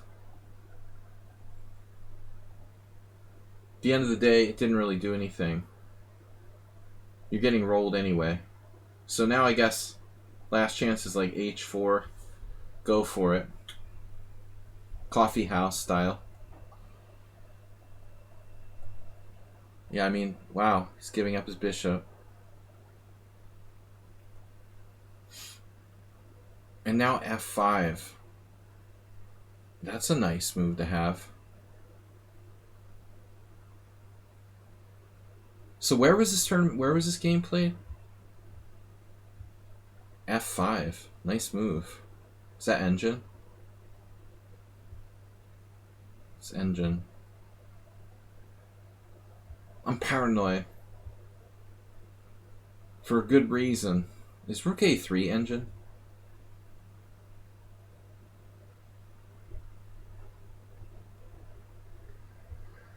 That's a little disturbing.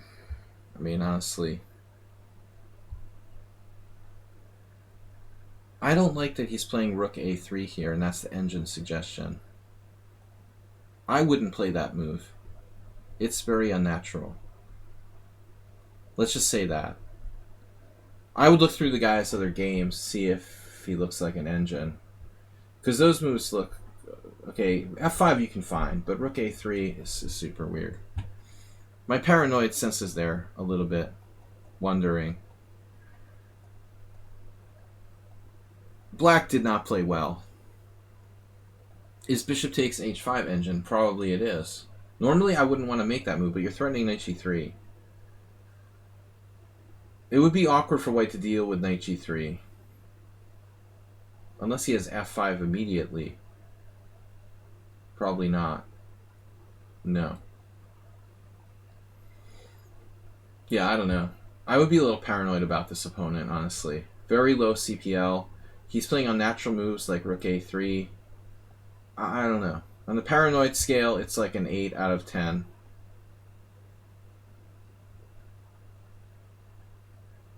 But he wouldn't be 2000 if he was busting the computer on everybody, so...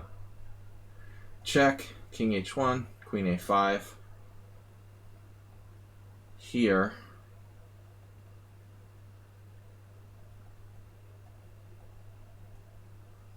Okay, you've got a little bit of counterplay. Objectively, you're lost. What to do? Your pieces. See, this is a problem. Instead of focusing on whether or not the computer was, playing white, we should be trying to help Princess Chess understand what they did wrong. This is basically important. Any kind of Benoni, you don't want this to happen. Your knight gets frozen on b8 and can't develop.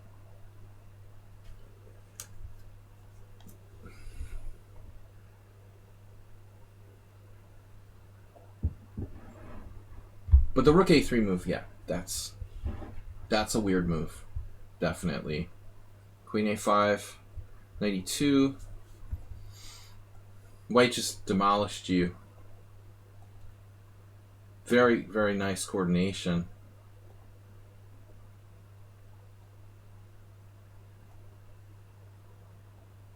There's something mechanical about White's play. I definitely wouldn't want to play him in my stream. There's very mechanical play for White.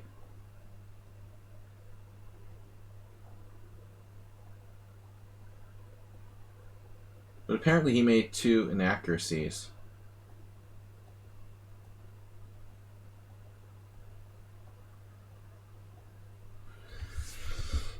It's a little suspicious, I have to say. Alright, on to the next game. Nevertheless, you made your fair share of mistakes there, Princess Chess. Let's check out Astrobai's game. That should be entertaining. Something a little lighter. Alright, we got the game from Masagana. Astrobait. Is this right? The Omega Gambit? Dude, where am I? Am I in the right place? Where's Astrobait? Invited you? No, that's not right. Sorry, Astrobait. Where are you? Where are you, man? Alright. I had a few choices to present. Where my opponents made me look great, and the one I chose, please accept. A double rook check leading to mate. Thanks to Max Uva. Alright. Astrobait versus Duke of Blunder. Spielman, India. That might be that thing you did with c5. Maybe d4, knight f6, knight f3, c5 is Spielman, Indian. I don't know. I don't like it.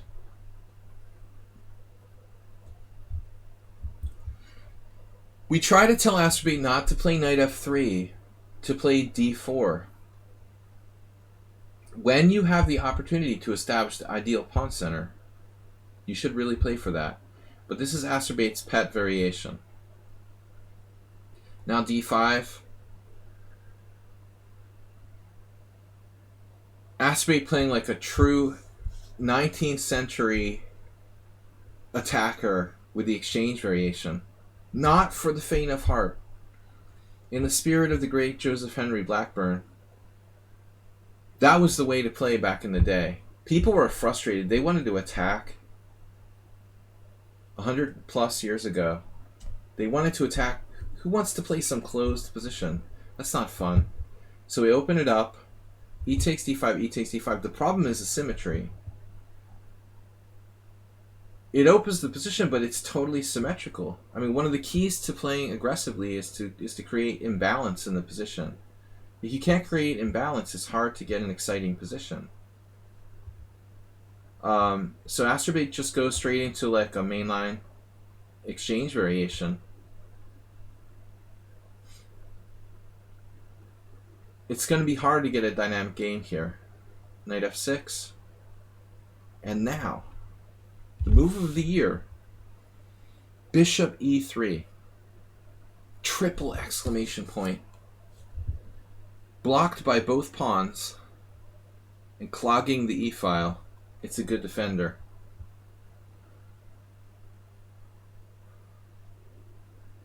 The Astrobait variation. No games for White. The best thing about this move is that it doesn't lose by force. I like it. C6. So this is against Duke of Blunder 1627. C6 doesn't make tons of sense to me, but I guess he wants to maybe attack your B2 pawn. That would be my guess. Trying to figure out people's, plans is my specialty. I always try to think of what the opponent's trying to do. Also in poker. But C4. I'm more of a defensive player, honestly. More skilled in defense than attack. So I try to anticipate what people are going to do. But Astrobate, seriously, I mean, C4 here. You've got this weakness on this diagonal. He just played C6. So he goes check, you play knight C3, he pins you with knight E4. Or he imposes more threats with knight E4. I guess you can play rook C1. You might be able to support that. This is really a little weird. Seriously, if you want to play C4, you should just play C4 in the early going. Why don't you just play like C4 right away and do like a double exchange type of line? You could really open up the position. The more traditional way to do it, though, I guess, is what? Like here. D4, D5, pawn takes pawn, and C4. This move, bishop E3, doesn't really contribute. Alright, let's see how bad it is. Bishop E3, C6. The ortho schnapp.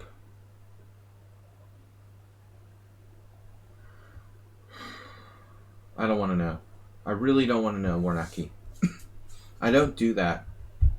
Fake chess news. Clickbait. And fake chess openings. I mean, the 3-and defense aside, that's just fun. I'm not serious about that.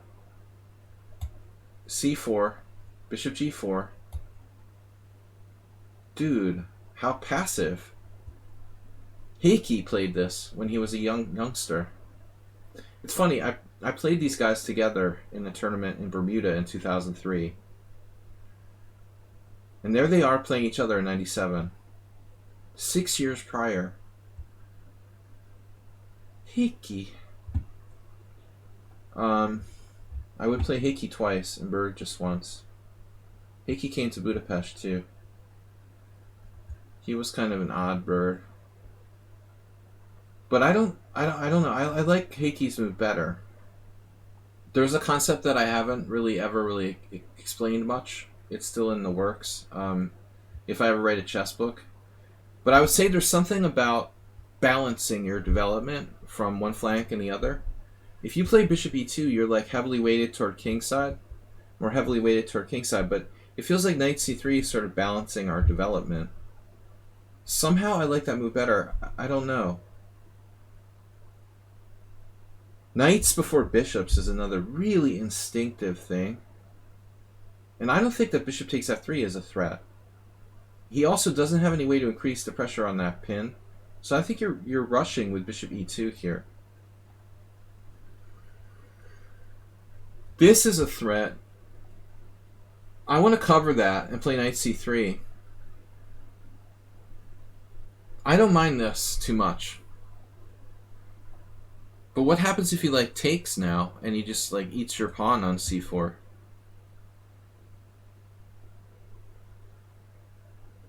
You might be okay here, but I don't love it.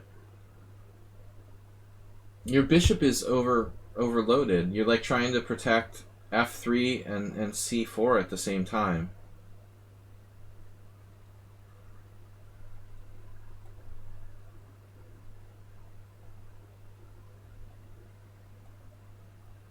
He didn't really do anything special, so if he takes here, what are you going to do? Take with a pawn? You may need to take with a pawn. Blackburn style. Then queen c2 and castle queenside. Put your king on h1 maybe.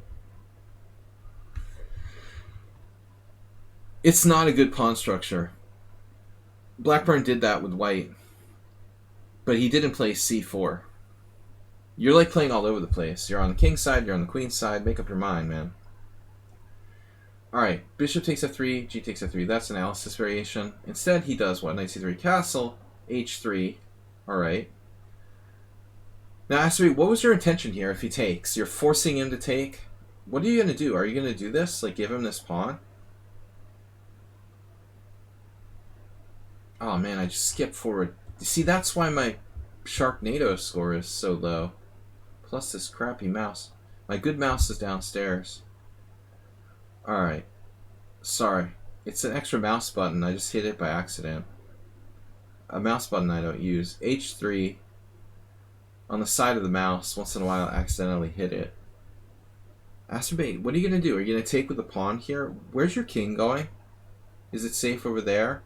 Is it safe over there? Where's your king safe? And by the way, important point. If you want to put your king on h1 in the future, like here, here, here, put your king on h1, you're probably better off with this pawn on h2. Because you can build a sort of like cave, a man cave, like king h1, rook g1, rook g2, like that. It's safer with the pawn on h2 and more compact and less weaknesses.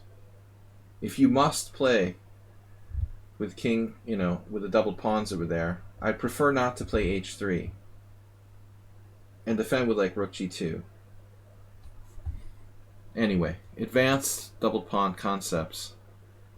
But this is like getting away with murder. Still, black probably has a good position, but at least you didn't get your pawns destroyed. And now 95. He has this square. Man, why don't you just play, I don't know, queen b3 or something? How bad is castles? How bad is pawn takes pawn? Nah, this is bad too. Man, I don't know. This is bad for white. Queen b3, I was right. Ta-da! Wow, the computer thinks that white is better, and a5 was the best move for a second Warnaki. White is actually better here. That is shocking. But you've almost transposed to like a normal Godiva variation. Criminal move. I don't know, but this position is almost criminal. h3, bishop h5, g4. King safety, and 95. So he has this square.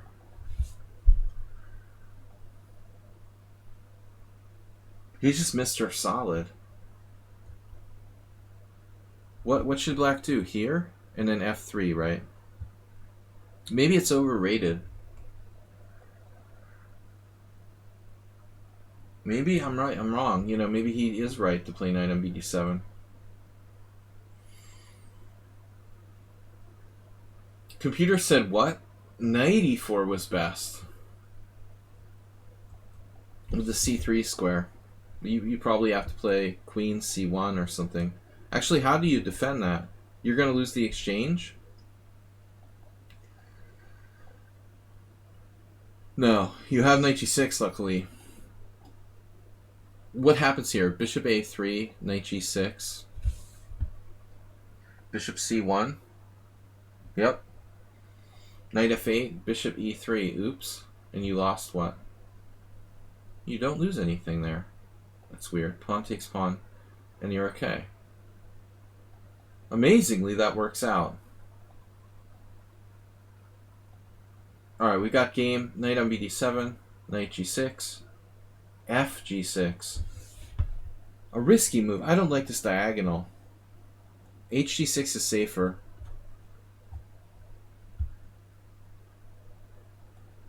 This is like the sort of poker player who just thinks about what cards they have. He's not thinking about prophylaxis. He's only thinking about his cards, you know, on the F file. That queen b3 move was dangerous already, and Astrobate's going to have it even stronger now. where it's going to be not only the bishop and the b7 pawn, but the diagonal b3, g8. This looks like a strong move.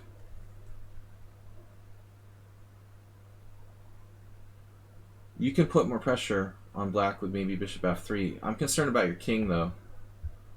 I guess g2 or castles queenside. So Astrobate just castles. Knight e4. Knight e4?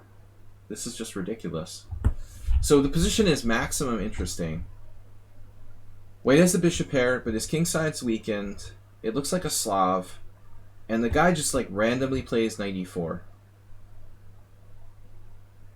Random move number 1. I didn't like f takes g. H takes is very solid.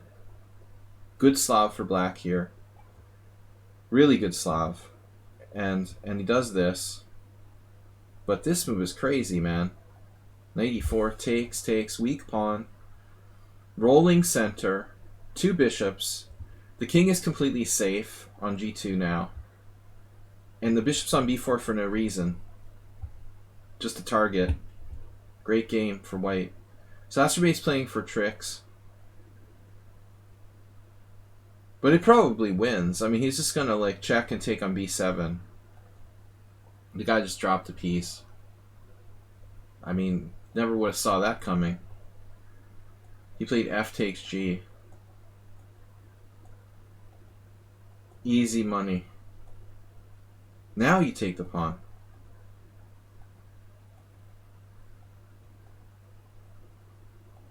Highly suspicious. Astrobate center pawn lost 18. It's over. Man. Dude, you missed bishop takes e5 because you're moving too fast. Anyway, the end doesn't matter. He got a cube mate. You had mate in 1 with rook h6, h7 as well. This is good though. Always mate with a smaller material. Alright, Chescudo, you're in the queue? Are you in the queue? Aren't you in the queue? Chescudo, when did you submit your game? Did you send me a game? You can't be in the queue unless you submitted the game. You sent it a few times, but you know what? It was back a while. Alright. Well, you would be like, probably now. I'm missing somebody. You sent it like prior to today, you're saying? Or during the stream? At the moment of the sub. Oh, okay. Then you would be after Adriana.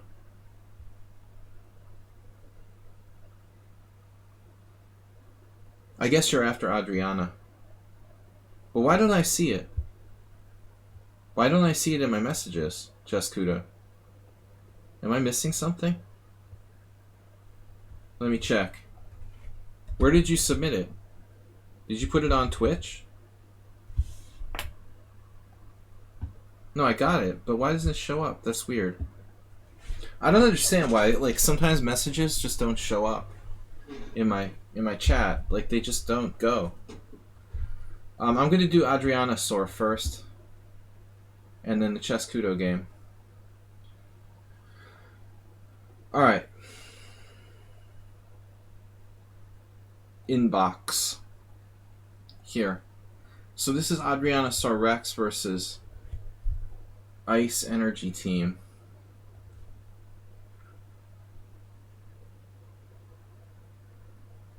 This is a long game with Berserk for white.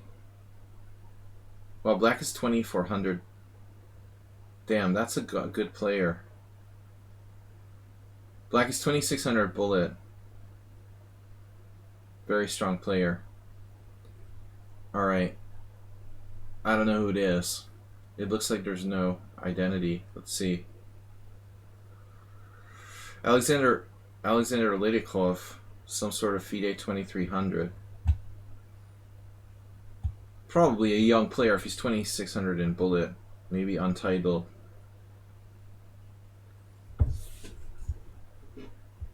sometimes people like put in their profiles, like their FIDE 2550, but it's like a blitz rating. I've noticed that a lot. Like I don't count ratings unless it's like the official long rating. I'm sorry, but blitz, your FIDE blitz rating isn't your FIDE rating. People. So whatever. You suck at blitz, but I'm a nerd at classical. I'm also accident prone. Alright. I didn't mean to highlight your profile here. I just wanted to hit this game.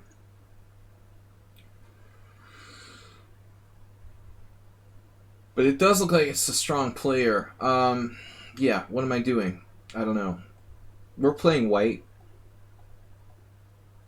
Knight c6. Okay. We have a few players who play that. Yabatis. Warnaki. Me. Herd. E5. And then white played d5. So, there are two primary ways to play this position. Takes or knight f3. What am I saying? I'm sorry. Takes, and then... I mean, takes is the main line. You can also transpose to the Scotch if you want to with like knight f3. Obviously that has to be a repertoire. Takes is the main move. And then black plays knight takes e5. And here I had a funny game where I played f4. This is an interesting line. And there's not as much theory on this. I had this funny game where my opponent like blundered with knight g6, bishop c4, bishop c5, like had a lost position immediately after bishop takes f7 check. That's embarrassing. In a tournament game against a master. But the other line, the main line, is like knight f3. I was never real excited about this. Miles used to play like bishop e4 check. There's a bunch of games here. I like f4. It's a little more interesting. But you played instead d5. And d5... Actually, Yabatis likes to play this with black. Where's Yabatis? You're in a Yabatis specialty now. I personally don't like d5. It's a little bit locked up. A little closed for my taste. Alright, knight e7. And then... What's important here? Bishop e3. This diagonal... We don't want like to allow black to get a bishop to c5. That's important. So there are some interesting ideas. Like you can probably sack your h pawn. How would that work?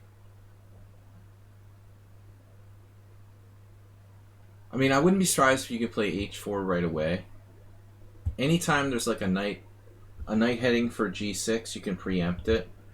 Like look at this statistics here.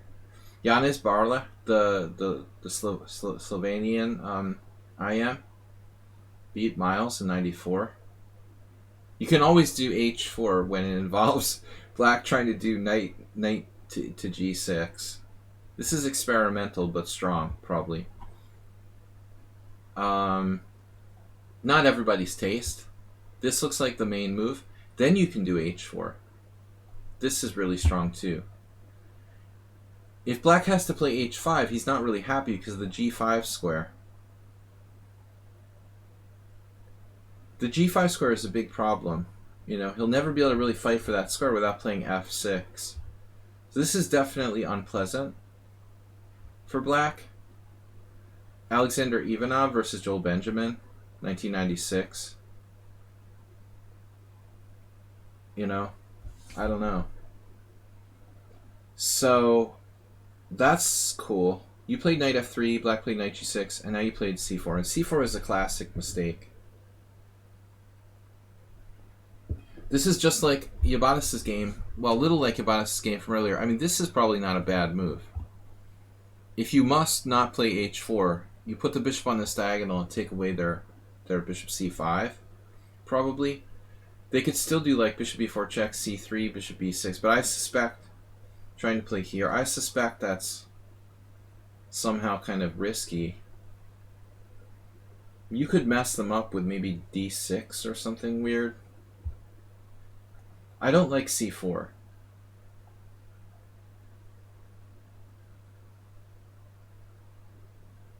I also don't like knight c3. So I can tell you what I don't like. I don't like c4. I don't like knight c3 getting pinned by bishop b4. I do like h4, bishop e3. Probably like g3 isn't too bad. I don't really like this either. It gives them options. You know, this, they can play this. But c4 gives them a solid bishop c5. And now black has a good game. At least equal. It's strange that he didn't go for that right away. He played knight f6. I guess there's nothing he can do, nothing you can do. Bishop d3, the lesser of the evils. Maybe queen c2. You're not the only one that lost from this position. White hasn't won a single game, you know. This is Yabadis' favorite variation.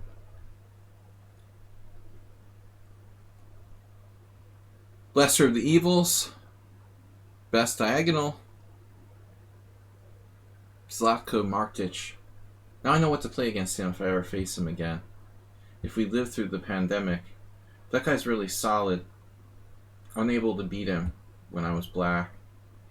Castle, knight c3, and then d6. And you can try to go out with the funky knight a4, like Olga Alexandrova.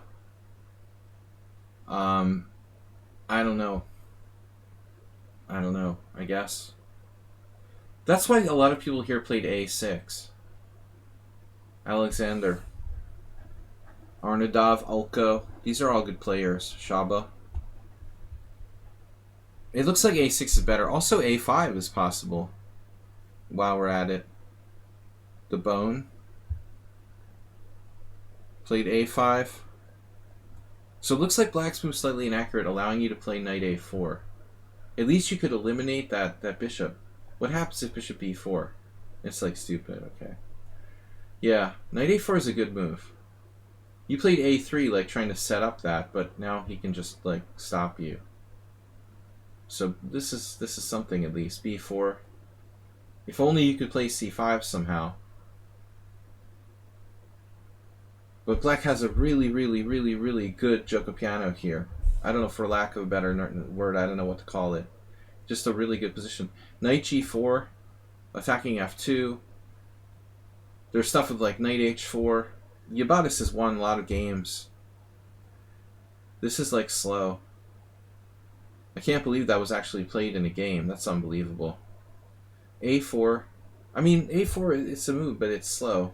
I want to do something to slow down his kingside play. This looks reasonable. Like, seriously. Why don't you play bishop e3? I mean, that's like a Joko sort of thing. Of course, your other bishop is bad. It does seem like the lesser of the evils, though. I mean, this would be alright. This is not so bad. If you get that pawn and you take away the f4 square for black. Yeah, a4 is really slow. I mean, black could even sack a pawn, like the Caro-Kann on the other side of the board here. I like a5. Oh shit, the guy did that. I honestly didn't see. a5 is a strong move. Of course, he could be a computer too, for all I know. Probably not. I'm paranoid. You never know. Don't trust anyone. It's like the X-Files. Trust no one. I'm not trying to make you guys paranoid. I'm just saying black could be a computer if he played a5. I'm not a computer, and I wanted to play a5. He's probably just a strong player. a5. That's an outside the book move. You know, outside the box, excuse me. I don't think you should play b5. I don't know. I guess I would take it. This is probably the lesser of the evils. I don't know. I don't like it. Now, you're in bad shape. h6, 91, 87, king h1, queen h4, g3, queen h3. You have a pretty bad position.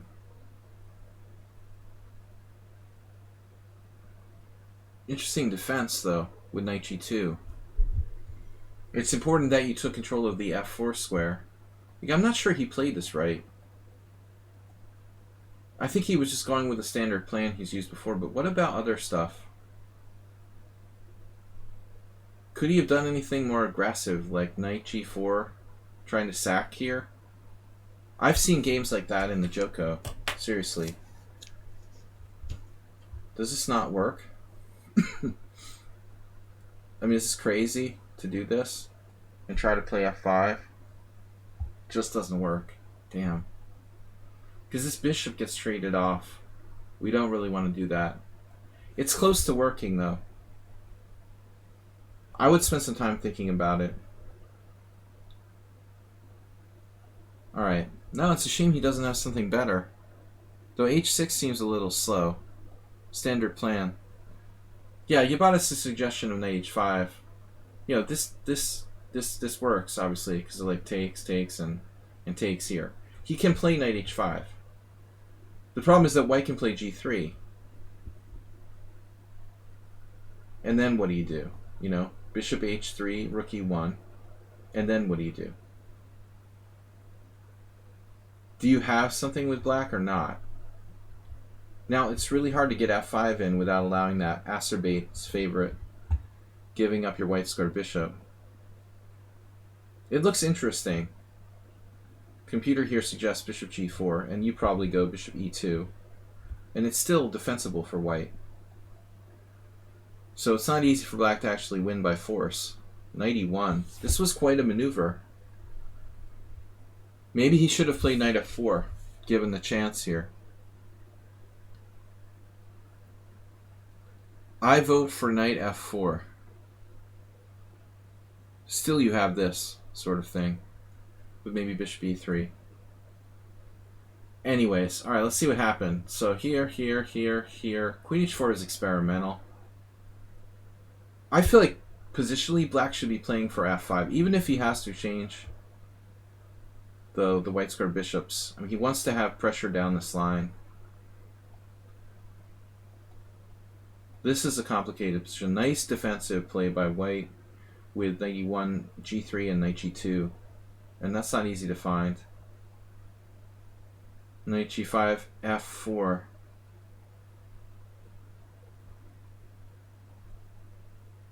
(17) f4.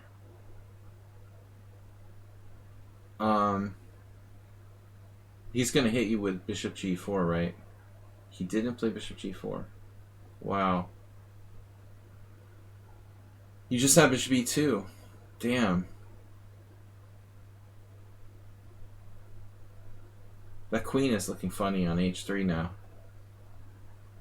So that doesn't really do anything. You just hit him with f4. Took with a knight? Am I missing something? Oh, so if you take with the pawn, you're going to get the problem there laterally. Ah, that sucks.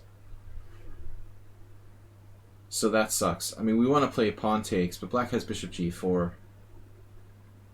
Could you do this? Here? And now your knight is hanging. And your rook is hanging. That's huge. So pawn takes, knight takes. It's kind of a minor concession. We really want to take with the pawn there. Again, we really want to take with the pawn. But we have tactical problems with pawn takes, bishop g4. There's nothing you can do. Yeah, obviously you shouldn't berserk against a 2600 bullet player. If you'd known that. Rook takes. The problem with the structure is the e5 square. He has stuff like bishop d4 now. Black plays a strange move here, though. I don't think that white is threatening anything. Are you threatening something? Are you threatening me? Like, seriously, he has this retreat, right? Or is he afraid of rook f5? Why does he play queen d7 voluntarily? I guess he has nothing better? Wow. So you could have, like, he could have gone here, but you just, like, defend. And it's no big deal. Alright. Yeah, bishop f1 can happen, but again, black's queen is not getting trapped. He was in no danger of getting trapped. It's a weird retreat. Is that like engine move? That would be strange.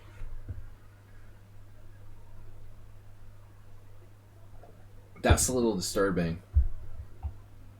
Kind of like rook a3 in Princess Chess's game.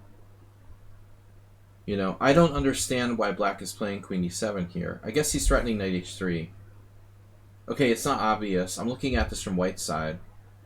It's not a retreating move, it's an attacking move. Okay, I get it now. I get it. At first it was strange for me, but if I look at it from their perspective, if I saw this with black, I would probably not suspect anything was weird about that move.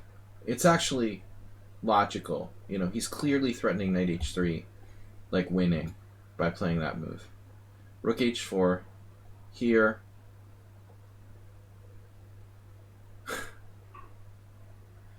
This is positionally not good. This backward pawn, the d4 square, the e5 square. Yeah, I mean, there's no way this is gonna work. So he just goes into like grind you down mode with queen e8. Your rook is trapped. Now what? That's pretty messed up. Wow. So he resists any temptation to go after that rook on g6. Yeah, I don't think he's an engine. He's just a really good player. It's hard to find the best move for black here. The temptation is to attack the rook. It's unbelievable. You would think like king f7. White has e5. Defending the rook. I mean, obviously, like, king h7 is even worse. Putting the king on this diagonal, you know. Knight f3. This is like Twilight Zone chess. But eventually, black's gonna win. The rook is just too awkwardly placed. It's a matter of time till something happened there. He really didn't win this game tactically. He won it, like, positionally.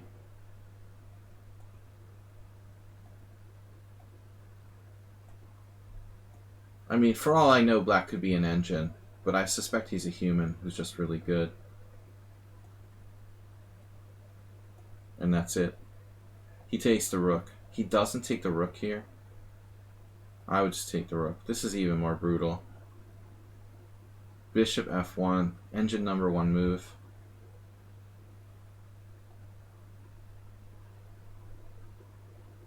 That's crazy. He can just take the exchange here with king g5. And then bishop h3 and grind you down with a dominated knight on d1. It's 100% over. But he doesn't do it. He goes here. How much time? Oh, dude, look at his time. He's got 10 minutes left. He doesn't do it. He plays this. This is kind of disturbing. Bishop f1, giving you time to save your rook. I mean, that's a little creepy, honestly. Who does that? I don't know. I guess I'm paranoid, but most humans would take that exchange instantly. You know? I mean, I don't know. You can't trust anybody. He may be legit, but I mean, that's still... This is an easy win for black with king g5. Your knight is completely dominated. You're automatically losing here with white. There's no way that white can survive. Instead, he plays like bishop f1. Not taking material. And letting white save the rook. Okay, the rook is stuck, but still. That's a little surprising.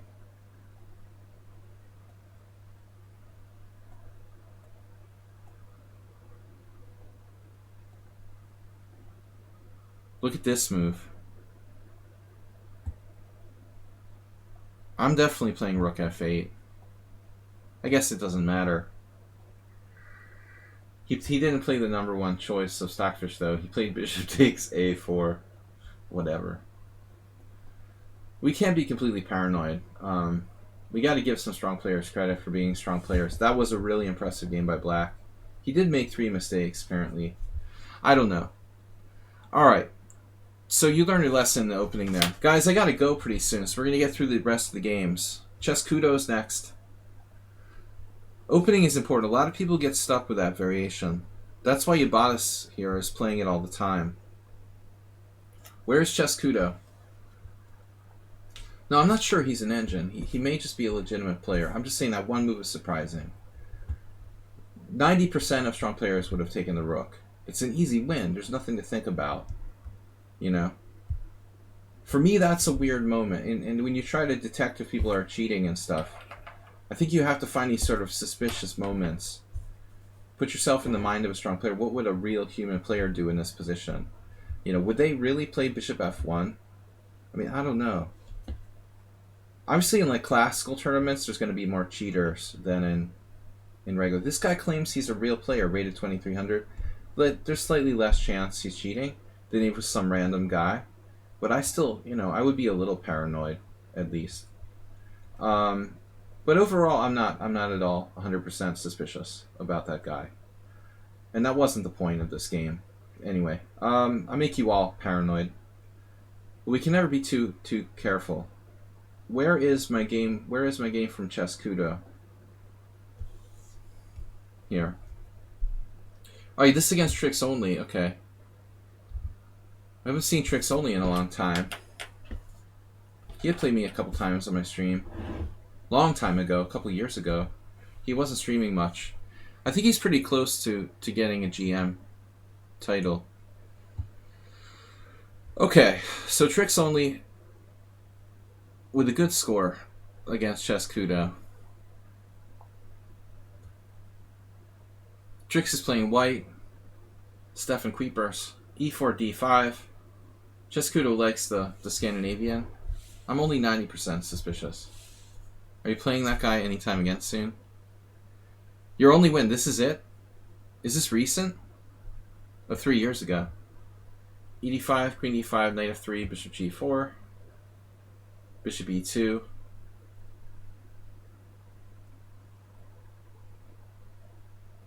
I don't know what I'm thinking about. I'm trying to remember something.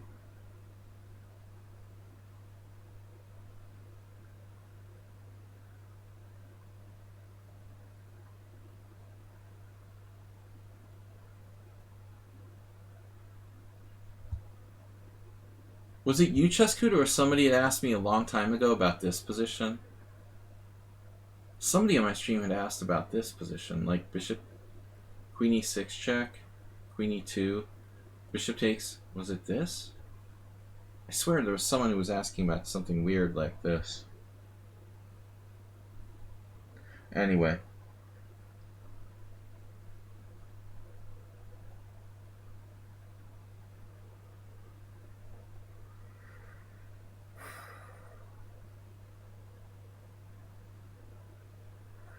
Yeah, I mean, Bishop G4 is a move. I'm trying to remember something. I'm losing it now. Bishop E2, Knight C6. Okay, I guess this position. It's interesting. Maybe H3 is better. I think that was what the conclusion I came to. H3 might be a more accurate way to play here with white. It allows this exchange of pieces. But this endgame, Queen E6 check. There's a game here, Kodrich versus Rachmanov from 2019, that I found very interesting. I've looked at this before. Rachmanov is a great, interesting guy. He's a good player. He has this Karpovian style. Very talented. I really like the way he plays. He played here in Zalakarosh. I was impressed by his game. Not an everyday player. I mean, that guy's easily 2,700. Like a mini Karpov. Very unique play. But I like H3. Alright. he plays the main line with d4, castles, c4. This is theory. Now, a voluntary exchange on f3, I'm not that familiar. I guess this is normal. Okay, here. I've never played this line, really. Maybe like a couple blitz games with white. I've definitely never played it with black. I don't want to play that line with white either. But okay, this is normal. Bishop f3, knight d4. I'm out of book. Check. Queen g4. So I'm out of book. Interesting. I mean, anytime you have your king on the queen side in one of these lines, it's risky.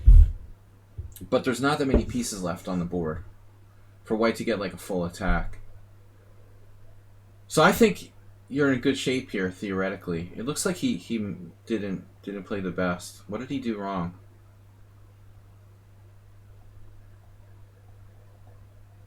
He really didn't do anything wrong. Okay, so this is wrong. He's supposed to play bishop takes d4. Check, bishop e2, and now queen e4. There's a Karatjitsa game and Tivyakov. Tivyakov was a big queen e6 Scandinavian for a while. Anyway, this looks like the right try. So he plays like some sort of sideline, allowing this knight. This is inaccurate, I guess. Bishop g4. But it's still an interesting position. So castles. And now you have to get developed. And it looks like a6 is played. But I mean, I don't know. I don't want to play a6. You need to get your pieces developed. And this is a time-consuming move like bishop a7. So my instinct is that you're right not to play a6 here. There's no time. But what do we do? I mean, knight f6, bishop a7, and then what?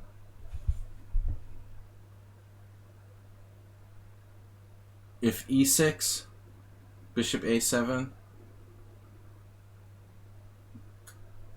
bishop d6 or something? This is my biggest question. Like, seriously, what happens if white takes this pawn? You do b6? Is this for real? I mean, I have no idea what's going on here. Turn on the engine. a4, seriously. I would be very unsure about playing either side here.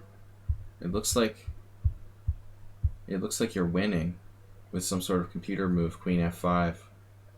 This actually happened, probably a correspondence game, but I have no idea. No, I like not wasting time here. He played queen a4. I'm not certain that does anything. The idea is b4, right? The most natural move.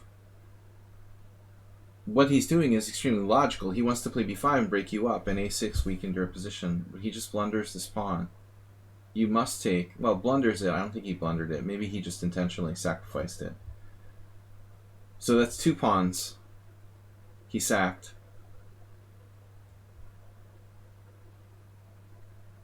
And you almost have b5, don't you?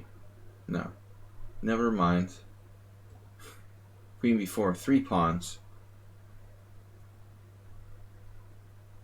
Yeah, I mean, it's hard to say what to play here. Queen b5, he just moves away. I guess then you take the pawn. What does he go? Like c2? I honestly wouldn't know what to play for you. It seems just as good as anything here. He can't trade queens. He's starting mate, bishop d6, knight d2. And you're in a scary situation with your king, and you need counterplay.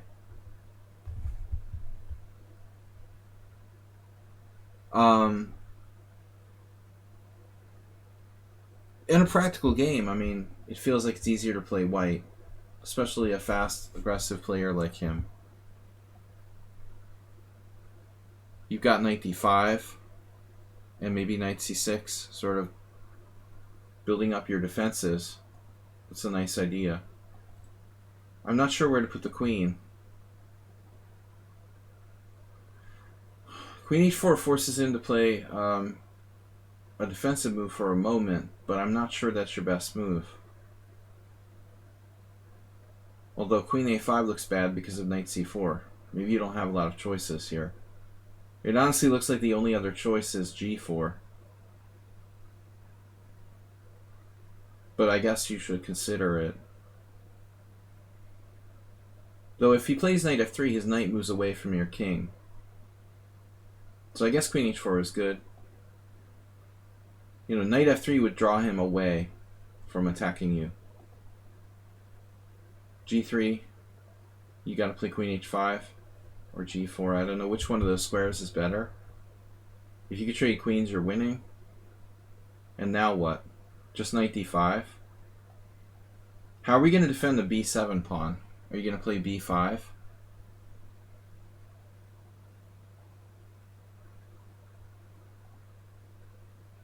How are you going to defend this?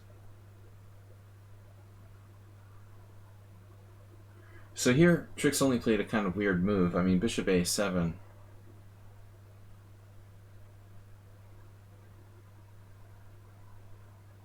Yeah, knight d5 is not best. Wow. Well, when you played knight e7, I thought both these squares were interesting. So, this is also good. Interesting. It's hard to figure that out in a fast game, though. This is really weird.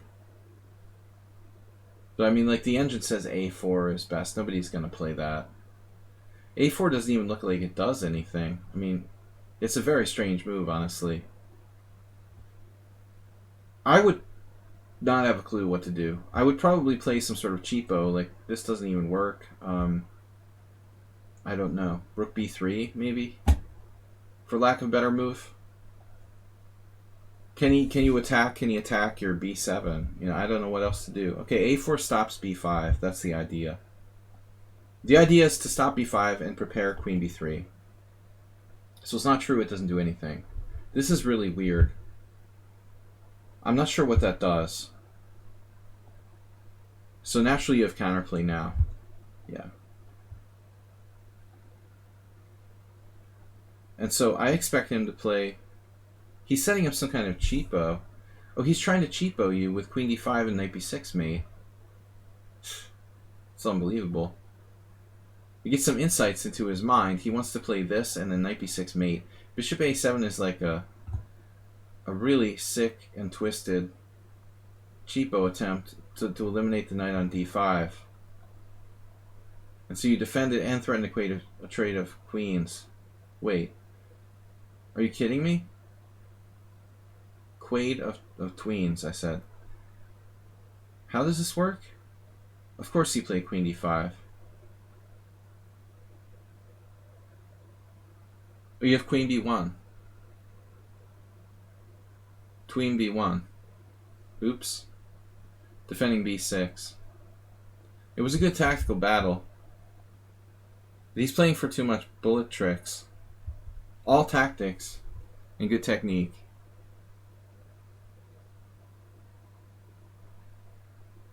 Now you still have to find a move. He's threatening knight b6. So he's not out of the woods yet. But I'm not sure what the move is here.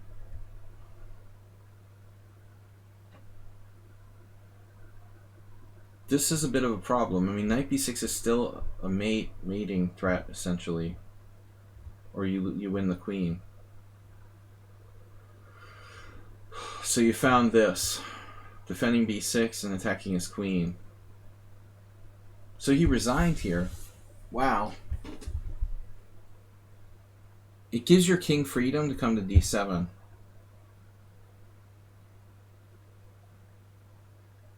You're winning what exactly? Okay, let's say he keeps his rook protected. Queen f1.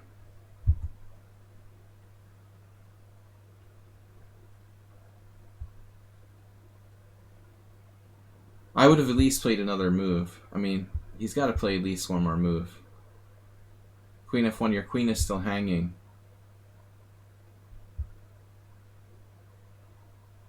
How could he not play at least one more move? What do you do now? No, it was a really good game. It just seems like a weird moment to resign.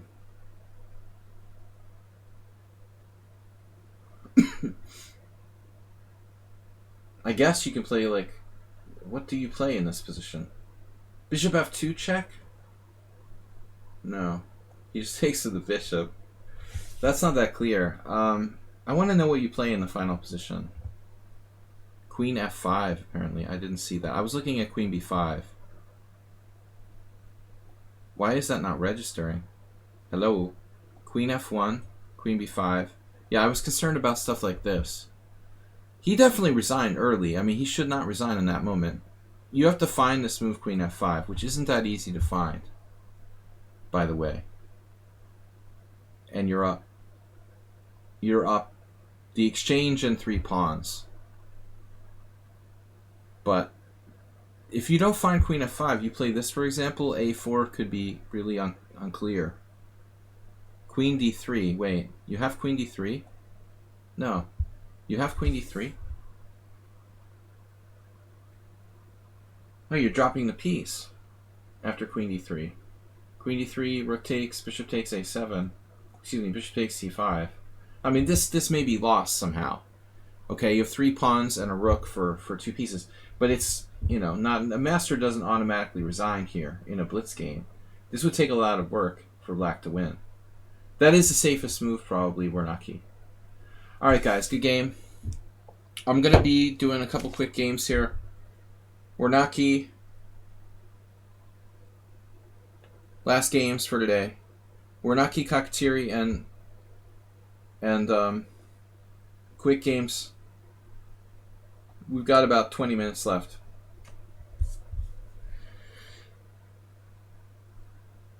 Drawn game, I should have won, but it was effectively a draw, which I offered before my opponent blundered in the end game. I even offered a draw before we reached that position. Maybe I've got some ideas. Some of the suggestions the Stockfish didn't understand that well. Alright. Yeah, I'm afraid, Chescudo, I can't add that much to that game. I think you've analyzed it pretty well yourself, but it was still fun to show. I do think that opening is interesting, though. H3 is, in my opinion, better than D4. Alright, probably critical. G3, knight C6, dubious. That's going a little bit far. Yeah, I mean, okay, Stockfish, whatever. Yes, I guess, technically, it's not the preferred line. Either bishop e4 or d5 are the main moves. c6 is also played. So, this is considered slightly better than the other lines for white because of the control of d5. Dubious is going too far. I've never seen anyone play g6 here. It will just transpose to a close Sicilian. The only thing is, like, his knight on f6. Typically in the close Sicilian, you put it on e7 so it doesn't get in the way of the advance of the f-pawn. But it's still reasonable for black, I guess. You know, unless there's any way you could open up the center more quickly. Doesn't look like it.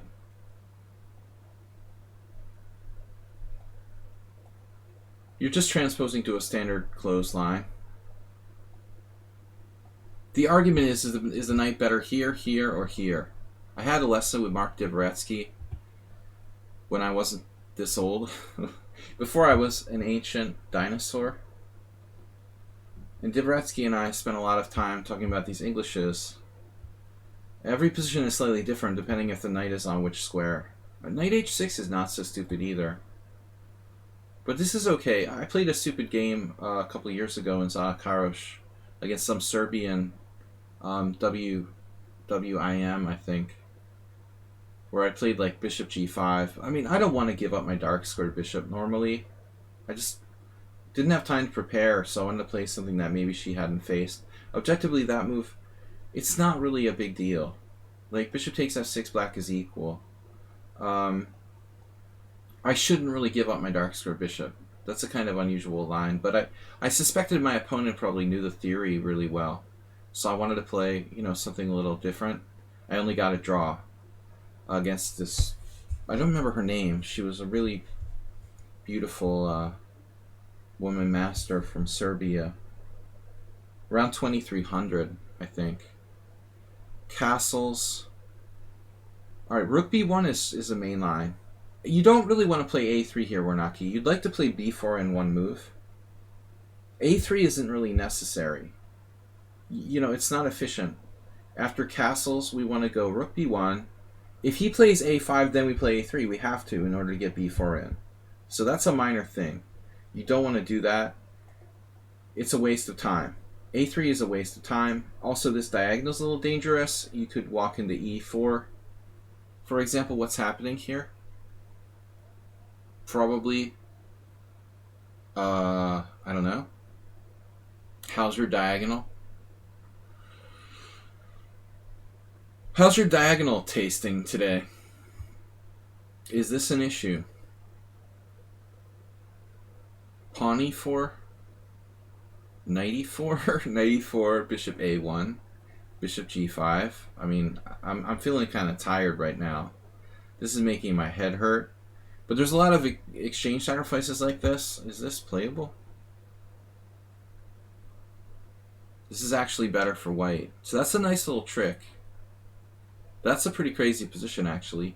f6, check this out, and b5, double exclamation point. I can't say I would have found that. That's pretty tough, man. But you really have to be careful of the diagonal. Alexander Chernin played this against Tivikov. I don't know what Chernin was thinking, really, that day. He beat him, too. Why play a3 voluntarily? Now knight d4. This is a fairly common idea. Usually black will play like queen d7 first, I would think. Oftentimes the knight goes back here or here. But Tivikov's move is not ridiculous. a6. You can play maybe rook b8 and b5 or something for black. Knight g5. Oh, like here? You're talking about? Yeah, that was my first thought as well.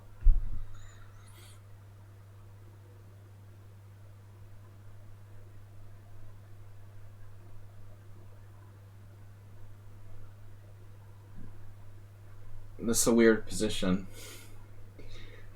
Alright. Well, I mean, first of all, black can take and give you the bishop. How big a deal is that? Nah, it's probably a deal. There's also this. Again, my head is starting to hurt. But let's say pawn takes. You're better here. Probably. Still not that clear. I wouldn't be surprised if knight g5 is a good move. Yeah, my head hurts. He can play bishop d7. It's extremely complicated, but knight g5 is a good move as well. e4 is not correct. Okay, knight d4, take. So did he blunder with knight d4 to that? If this pawn is hanging and you have knight b5 now?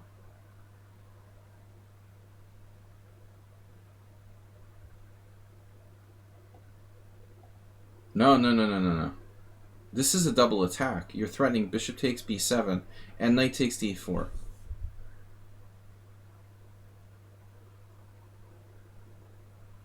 That looks like he loses a pawn.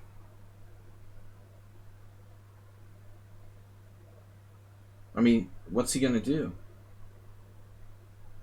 It's not that complicated. You're going to just shear this off next move. Well, whichever one he gives you. He can't defend both. So it looks like knight d4 was clearly a mistake. I didn't want to worry about the dark square bishop. Well, you're being lazy. Can't say I didn't want to worry. Winning a pawn is golden. Another thing to keep in mind is, like here, worrying about the dark square bishop. Let's say he plays something like this, okay? And you take here. Anytime your knight... Why is not the engine not letting me take this? I've got lag, wow. I've got really bad lag. My ping is up on 755. Is our stream still on? I got crazy lag. Anyway, hopefully the stream doesn't crash. But remember, your knight can go here. Even if theoretically he could, worrying about the dark square bishop, even if somehow he could win the exchange, you would get his bishop.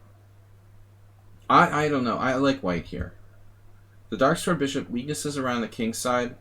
You give me this dark square bishop, and I get a pawn in it. I don't know. White is probably better. Look at this. Look at the evaluation here. And this is a good example. We have a perfect pawn island, right? A powerful unopposed dark square bishop coming along diagonal, and we're down the exchange, and engine is giving us like 1+1 for white. That's the kind of positional judgment that you learn to make when you get stronger. Understanding this position is actually better for white, dynamically speaking. You have a lot of pluses here. So you can't fear that diagonal too much. Worst case scenario, you have knight c2, and you only lose the exchange for a pawn, but with a lot of compensation. Compensation. Knight takes e4. Alright. I watched too much. I watched too much of one sci-fi series recently. It's starting to rub off on me. Knight takes d4, e takes d4, knight e4, lazy chess. And now, thanks to your laziness, you have no advantage. You're only equal. Congratulations.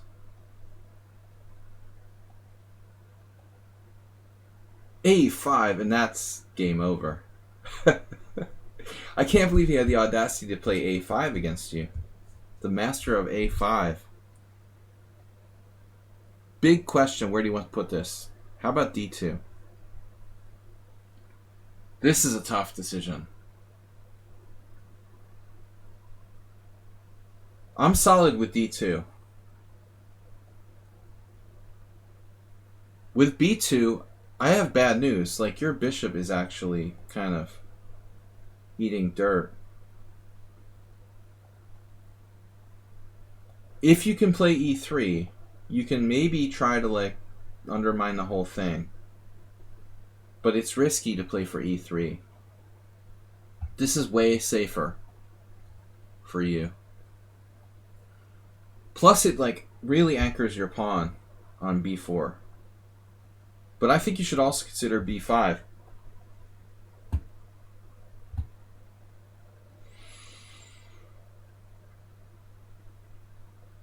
Consider is the word. Because here, you have a better structure. At the end of the day, I don't know. He's pretty active. And he has good control of the center and stuff. It's possible his structure could be some sort of problem. Anyways, I gotta move along, guys, because we don't have much time. So, bishop e2, take. Hello. Are you feeling lonely on d4?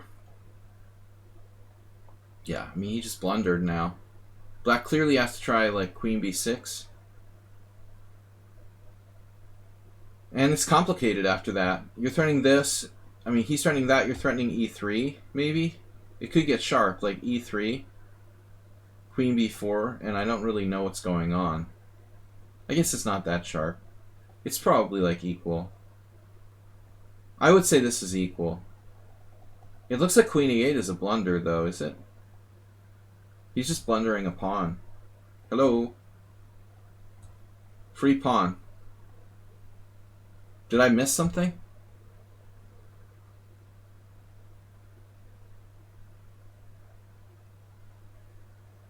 I don't think I'm missing anything. And you're taking out his best piece, his bishop on g7. So the point is queen a1, bishop a1. Rook A8, he grabs the open file. You have to exchange, probably. And he has an open file. And it's kind of annoying.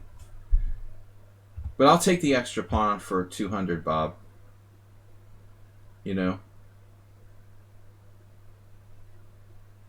Well, the compensation on the open file, I guess. But I don't get it. I mean, this looks pretty good. Plus 9.8. Yeah, he has some activity, but I mean, seriously? You're not going to be up a pawn in an endgame? I mean, I'll take it. Maybe it's a draw, but I mean, he has to prove it. So I'll take the pawn. Definitely. What's your other option? This is nothing. You have an option to be slightly better or equal, and you chose equal. Take d5. That's an ugly move. I definitely don't know that I would play d5. I don't really see why black has to do that, necessarily. I guess he just can't do anything, because he's going to hang a pawn. Eventually, he just can't get out of this, so he does it. Sure, what you should do, you should consider taking. Sorry, that's the mouse button again. That's why I'm 48 and puzzle buzz. Keep being really unskilled with mice. Sorry, whoa, this hurts my eyes. You hurt my eyes with this position. So this happened, yuck. Convoluted, my god. The convoluted endgame. I just want to see what the computer says. Takes. C5 is interesting, though. It's interesting. Maybe it's a better try to win. Keep it more complicated. You have possibilities with this. Yeah, I like C5. I like E3. I like this move. You put your pawns on this color, you'll be able to trade off your other bishop with E3. Princess Chess, you're asking a lot from my tactical skills. That would take... That's like why Warnacki didn't play the right move. I'm too lazy to do that. F4. Nice move. Now here, what about E3? It's possible it's just a draw. Ironically. Even if he loses this pawn, I wouldn't be surprised if it's still a draw. I'm not certain that white can win this. I don't see how. It's so blocked up that it may be impossible to win. But at least you give it a try.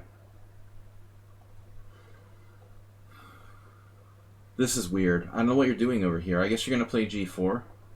He should play H5. I think you should play G4. If I have my druthers.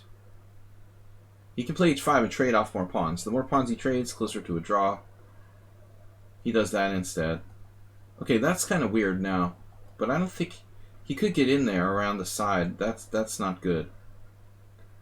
I don't want him to get around there. You better hurry up and play E3 before it's too late. Yeah, that's concerning. So now you need to play E3.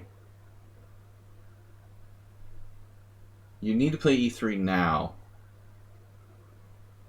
There you go. You waited a long time on that. And now it's a draw. Nice bishops you got there.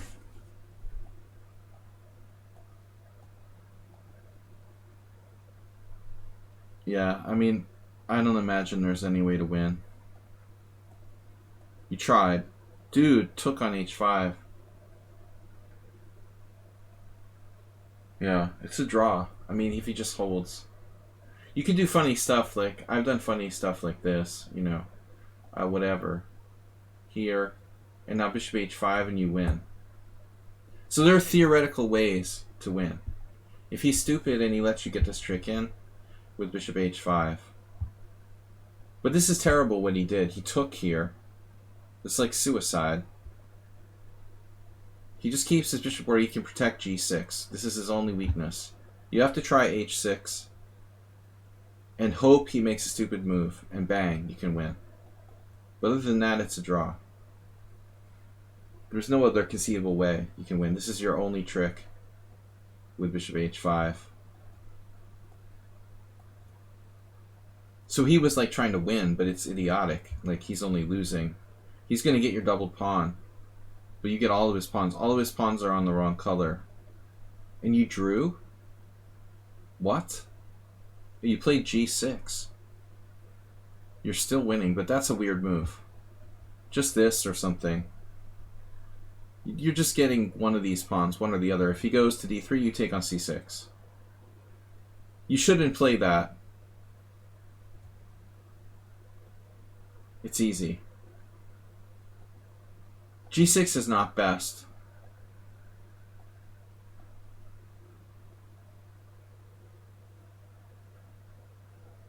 I mean, it's possible there's still a way to zugzwang him here. Right? You have this. And then on bishop e5, oh, that's game.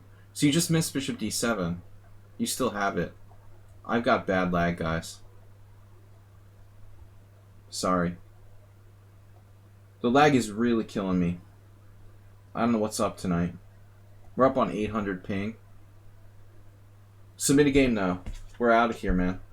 Sorry, HFP, a little too late. I've got 2 games left. Are you serious? 1, 2, 3, 4, 5, 6, 7, 8, 9. Yeah, no more games.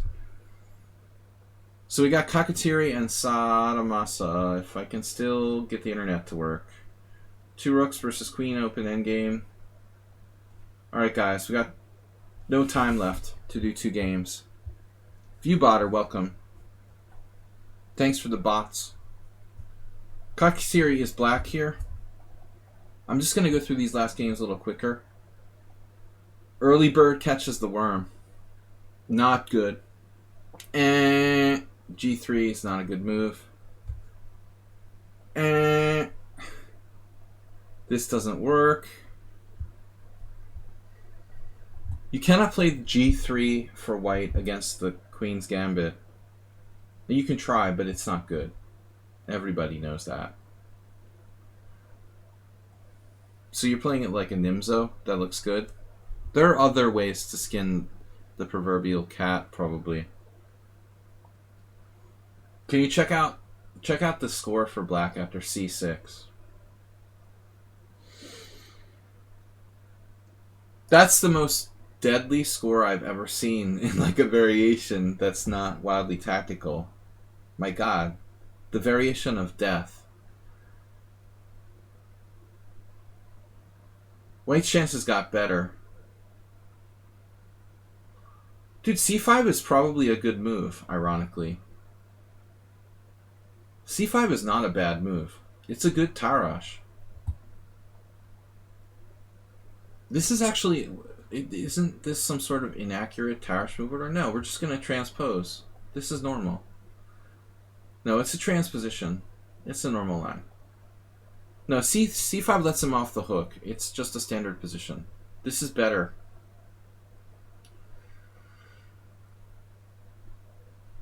It's not very exciting to play c6. Bishop e4 is interesting. Yeah, the bishop's attacking d5. The only way that white can play this and get anything would theoretically be if he can play like f3 and e4 and roll you in the center. But if you play properly, that should never happen.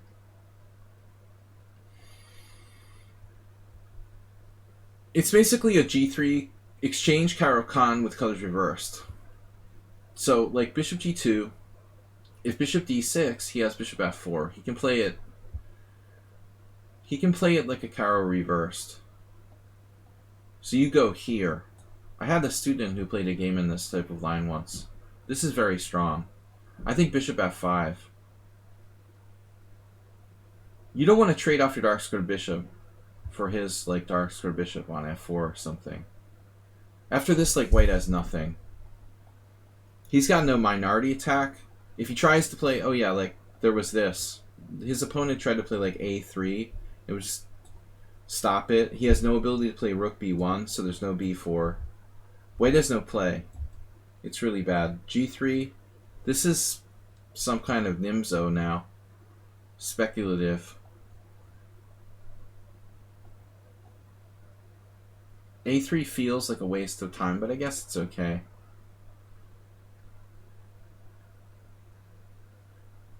part of your opening prep. I hope this isn't part of anybody's opening prep. Objectively, black is good. Bishop a5 looks kind of interesting. To go here, and bishop e6. Did you consider this? Kind of a weird move, but this will buy you a tempo when you go to b6. What happens on like b4, bishop b6? You know, you're putting pressure on that pawn. I don't think that's so stupid. But taking is solid. This is also okay.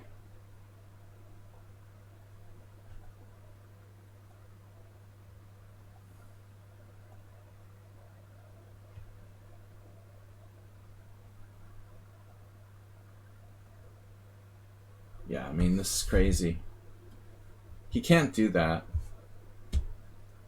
But you have to call his bluff, I'm afraid.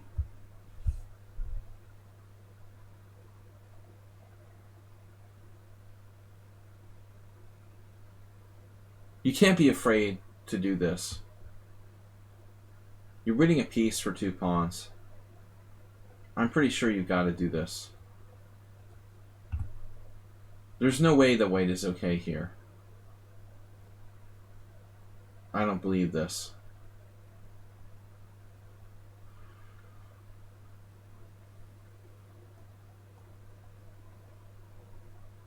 White should not do this. Bishop f4 is okay. I like bishop f4. I'm honestly not sure if black should play h6 or not. Maybe not. You might be better off not even doing that. I guess it's okay. But I think this might be a more constructive move, objectively. Just do rook e8.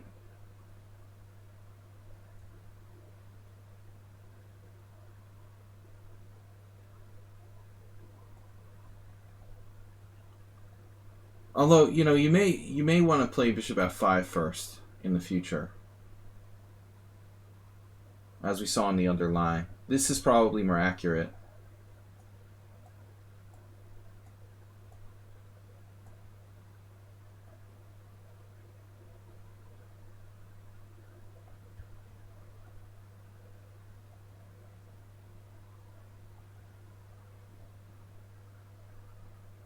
Now, in any moment, like g5 will be a threat. Not yet, though. I guess it is a threat. Yeah, you're threatening it.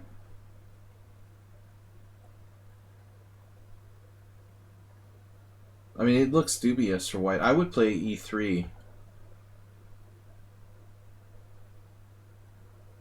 e3 looks really strong here. He probably has to take with the pawn. Is that okay for white? It looks awful.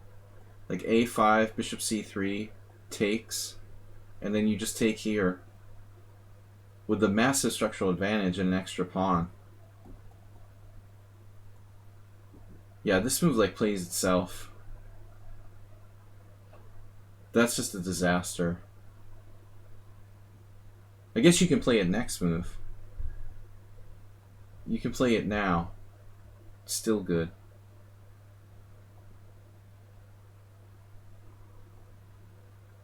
Now it's not as good. Now you're just like up a pawn in a standard position.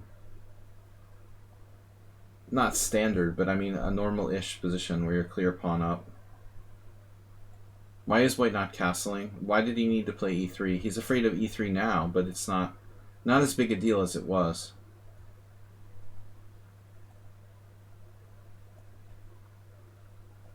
Yeah, you're clear pawn up. This is a target. I don't love the pawn on e4. Another pawn.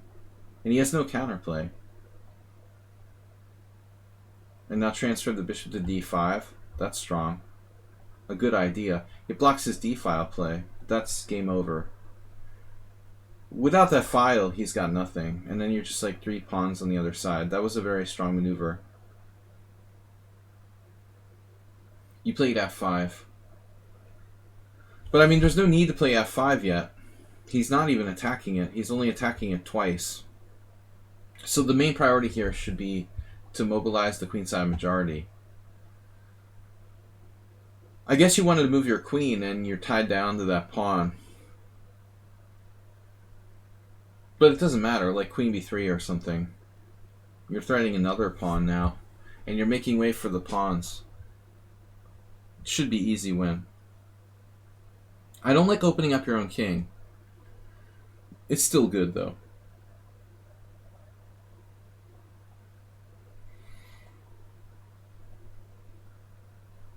Yeah, I mean, a little bit of counterplay never hurt anyone. And you blundered your queen.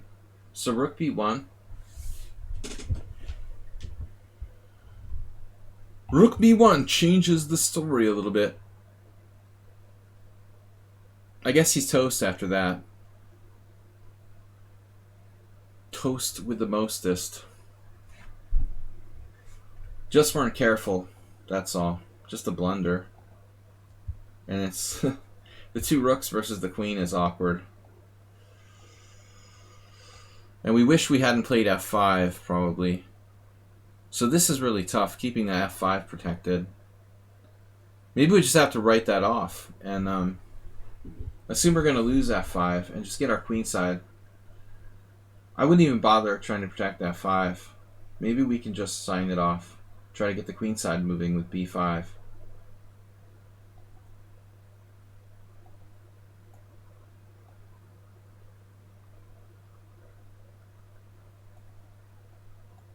Now, wait a minute. Why can't you play rook e5 here? I mean, you should be winning. Not an easy win, though. Maybe not. I mean, a4. It's kind of a pain. It's very hard to coordinate here. Rook b6 is just awkward. Yeah, you're dropping a pawn. There's no way you're winning now. After that. I don't think so. This rook placement is horrific. Look at your rooks. They're like stuck behind your pawns. Not that it was an easy position to play. This is not where we want to be. Now you gotta start pushing. Theoretically, you could win. He's kind of greedy. He could mess with you somehow with like queen c7. Actually, maybe you're winning now. I mean, how does he stop you? Queen c7, rook a8, and you're just pushing the pawns. Can he stop you? There's no need for that. I mean, you're just pushing. No need for rook b6. You have pawn will push. Must go now. This is kind of a waste of time. I guess you're going to push it anyway. Probably didn't matter. And now he can't blockade. That's destructive.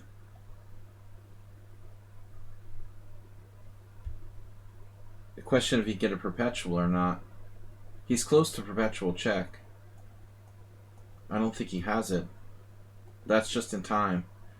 So b2 just wins. Can you play b2? b2, h5, b1 queen, takes, check, and he's fine. Ouch. So this. Now, what's he gonna do? That's funny. You just unpin yourself. I think h8 would be safer, but that's just a guess. Yeah, that's cute. Now I think you missed something here. He has a perp. He doesn't have a perp. Queen g5, queen h5? No way. There's no perp, right? He has a perpetual? He does. Oh my god. Queen g5, king h7, queen h5, king g8, and it's perpetual. That's sick. Wow. Asterbay, thanks, man. Extra long stream. Rook d8 check. Whoops. Okay. Rook d8 check. Okay. d6 check. Whatever. Does it change anything? Not really. We're still not controlling e8. It didn't change anything.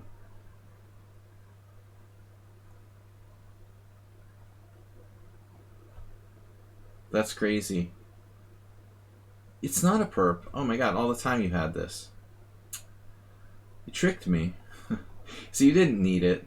You didn't need to do anything. There was no perpetual. It's an optical illusion. Okay, good game. Though I think it was probably a draw at some point. So last game, Satomasa. I'm really late, guys. I'm going to have to do this just 5 minutes. Quick analysis.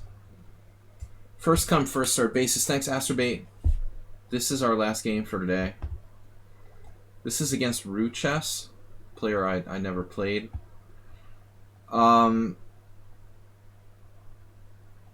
You're playing with what? Was this from the team battle? Something else?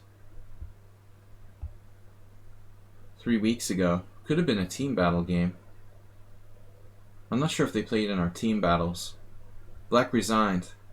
No. 3+2. So Satomasa is black. He likes the Grunfeld. It's not a Grunfeld. Where's your Grunfeld?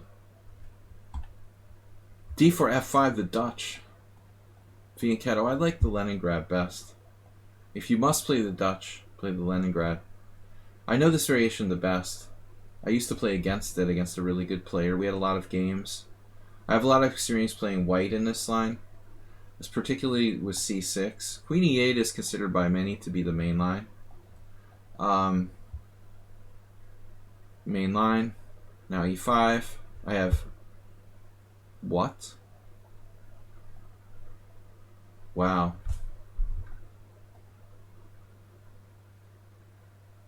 That's nuts. I never even considered d takes c6. That is weird. You know, now that you look at it, I've never looked at it from black's perspective, but from white's perspective, I honestly have to swear after playing this position for like hundreds of times with white, I've never ever considered playing d takes c6. Looking at it now that it's on the board, it's actually not that stupid. It's like a weird English. So this is some sort of like sneaky prep. I'm not surprised to see Eingorn with a game here. He's a really good player. Dvoretsky played it in 1974 and again in 1978. This is not a stupid idea. Interesting. It's so strange that I've never seen that played. I don't even know which way to take. Man, I don't know this. I've never even noticed this in like a book on the Dutch or anything. Interesting. Kevin Spraggett played this against me. I remember we had a game in the New York Open. Just in passing, I just wanted to say, you know, there's some other stuff you can do.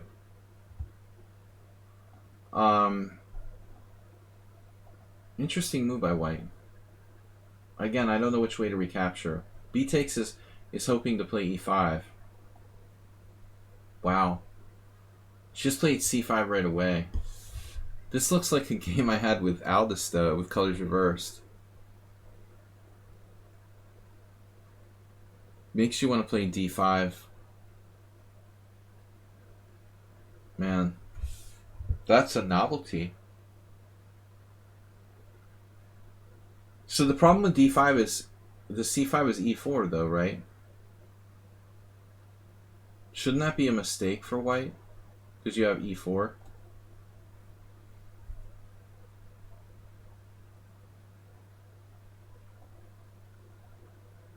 If e4 works, it's probably okay for you.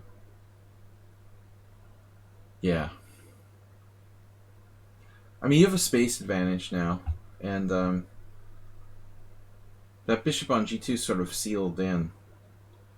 It's a very weird position, but I think it's probably okay for both sides, objectively. Computer thinks that white is better. Weird. And now she played the engine move, bishop f4. Wow. How deeply is this prepared?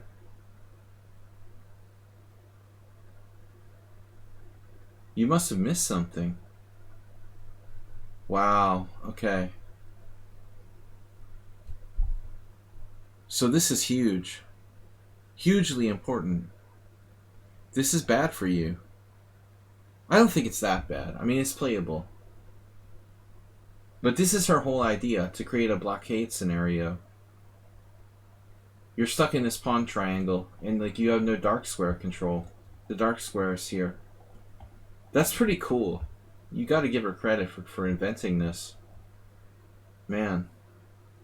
So you literally have to take here and have like busted pawns. Counterintuitive. I would have played the way you did. You know, definitely. I would have fallen in the same position. This apparently is okay. You have bad structure but dynamics. Interesting. Knight d5. That's really, really cool that you learned that, because I wouldn't have figured it out without the computer. This is a strong idea. So now you got sealed in. You've essentially like walked into her trap. But you decided to sack the exchange. Nice idea.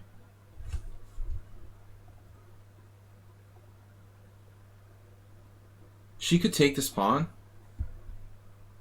But queen e8? What's happening here? Now knight d5. Does she miss knight c6? Is knight c6 strong? Queen e6. I've got lag problems, guys. Sorry about that. Doesn't happen often. When it happens, it's really bad. Yeah. Did she miss? Yeah, she missed this. It looks like knight c6 pretty strong. So ultimately, you should have played bishop d7 first. I like your idea to sack the exchange, though. I'm not sure I would take it. I think if I were white, I would seriously consider not taking the exchange. That's very materialistic. But I guess if she doesn't take it, you'll play rook f7 and like knight e8.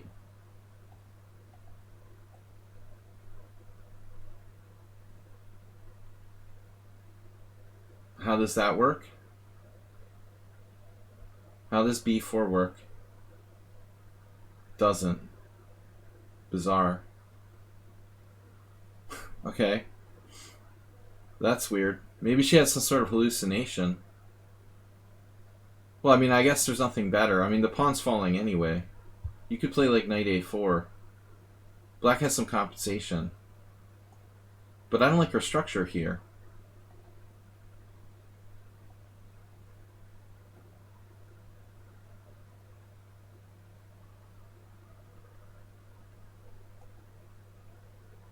And now there's all sorts of tactics.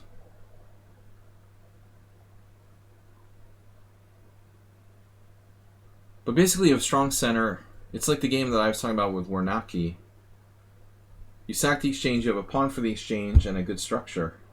That's compensation. Total positional compensation for black. And probably easier to play black. Damn. I was actually thinking about knight c4. This is an interesting move. Whoa. Are you sure about this? I'm not sure about knight f3. Giving up that knight.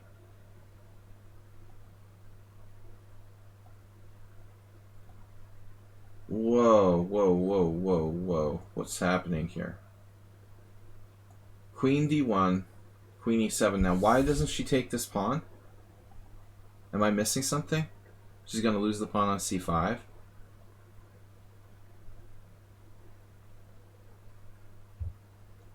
I think black's at least equal. Probably better. Though I don't like the knight on a6. He's got complete compensation. I was unsure about knight f3. I was expecting like knight c4 or something. Or to get this knight back in the game. I also thought knight f3 was weird. It looks like it's a mistake. The computer thinks so too. Yeah, I would look to just build my position gradually. You're sort of like lashing out with knight f3. But this wastes your structure. You know, your pawn structure goes. That's pretty important here. And if I were her, I would strongly consider taking this pawn. I guess she figured she could wait. She has a tactic now. But I mean, actually, she had this last move, right? But it's not clear because of the diagonal or what? She missed this last move. So I guess it's just a blunder. I mean, yeah. You just can't play knight f3. It's a blunder. She misses it the first time. She hits it the second time. And now it's like a mess. You're not very well coordinated. The knight on a6 is awful.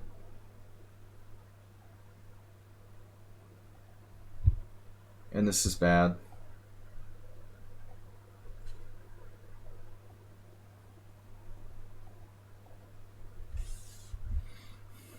Queen b3 check. She missed queen b3 check.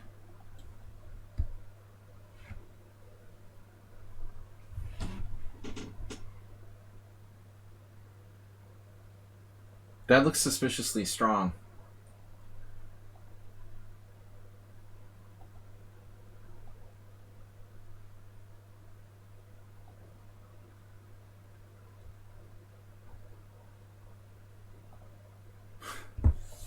I guess both sides are freaking out in time pressure now. It's just time. It's just random. Both sides have like 10 seconds, so... Now black is better. 3 pieces for the 2 rooks. The 3 pieces are far more dynamic. And you can like plug the e-file with bishop e4. That knight, are you ever going to bring that knight in the game? So you missed bishop e2 here? Doesn't work. Oh my god. I thought you were winning. Wow. Man, I mean, maybe you could even play knight b8 in some positions. I don't know. White's winning, apparently. Ouch. That's crazy. I like the 3 pieces, though. Look at this position. I mean, you're down 2 exchanges here. You should be lost. But then she like gives you this piece. And you have 3 pieces for the rook. I thought there would be good chances. But amazingly, you're just lost. No coordination time. That sucks. Maybe she blundered?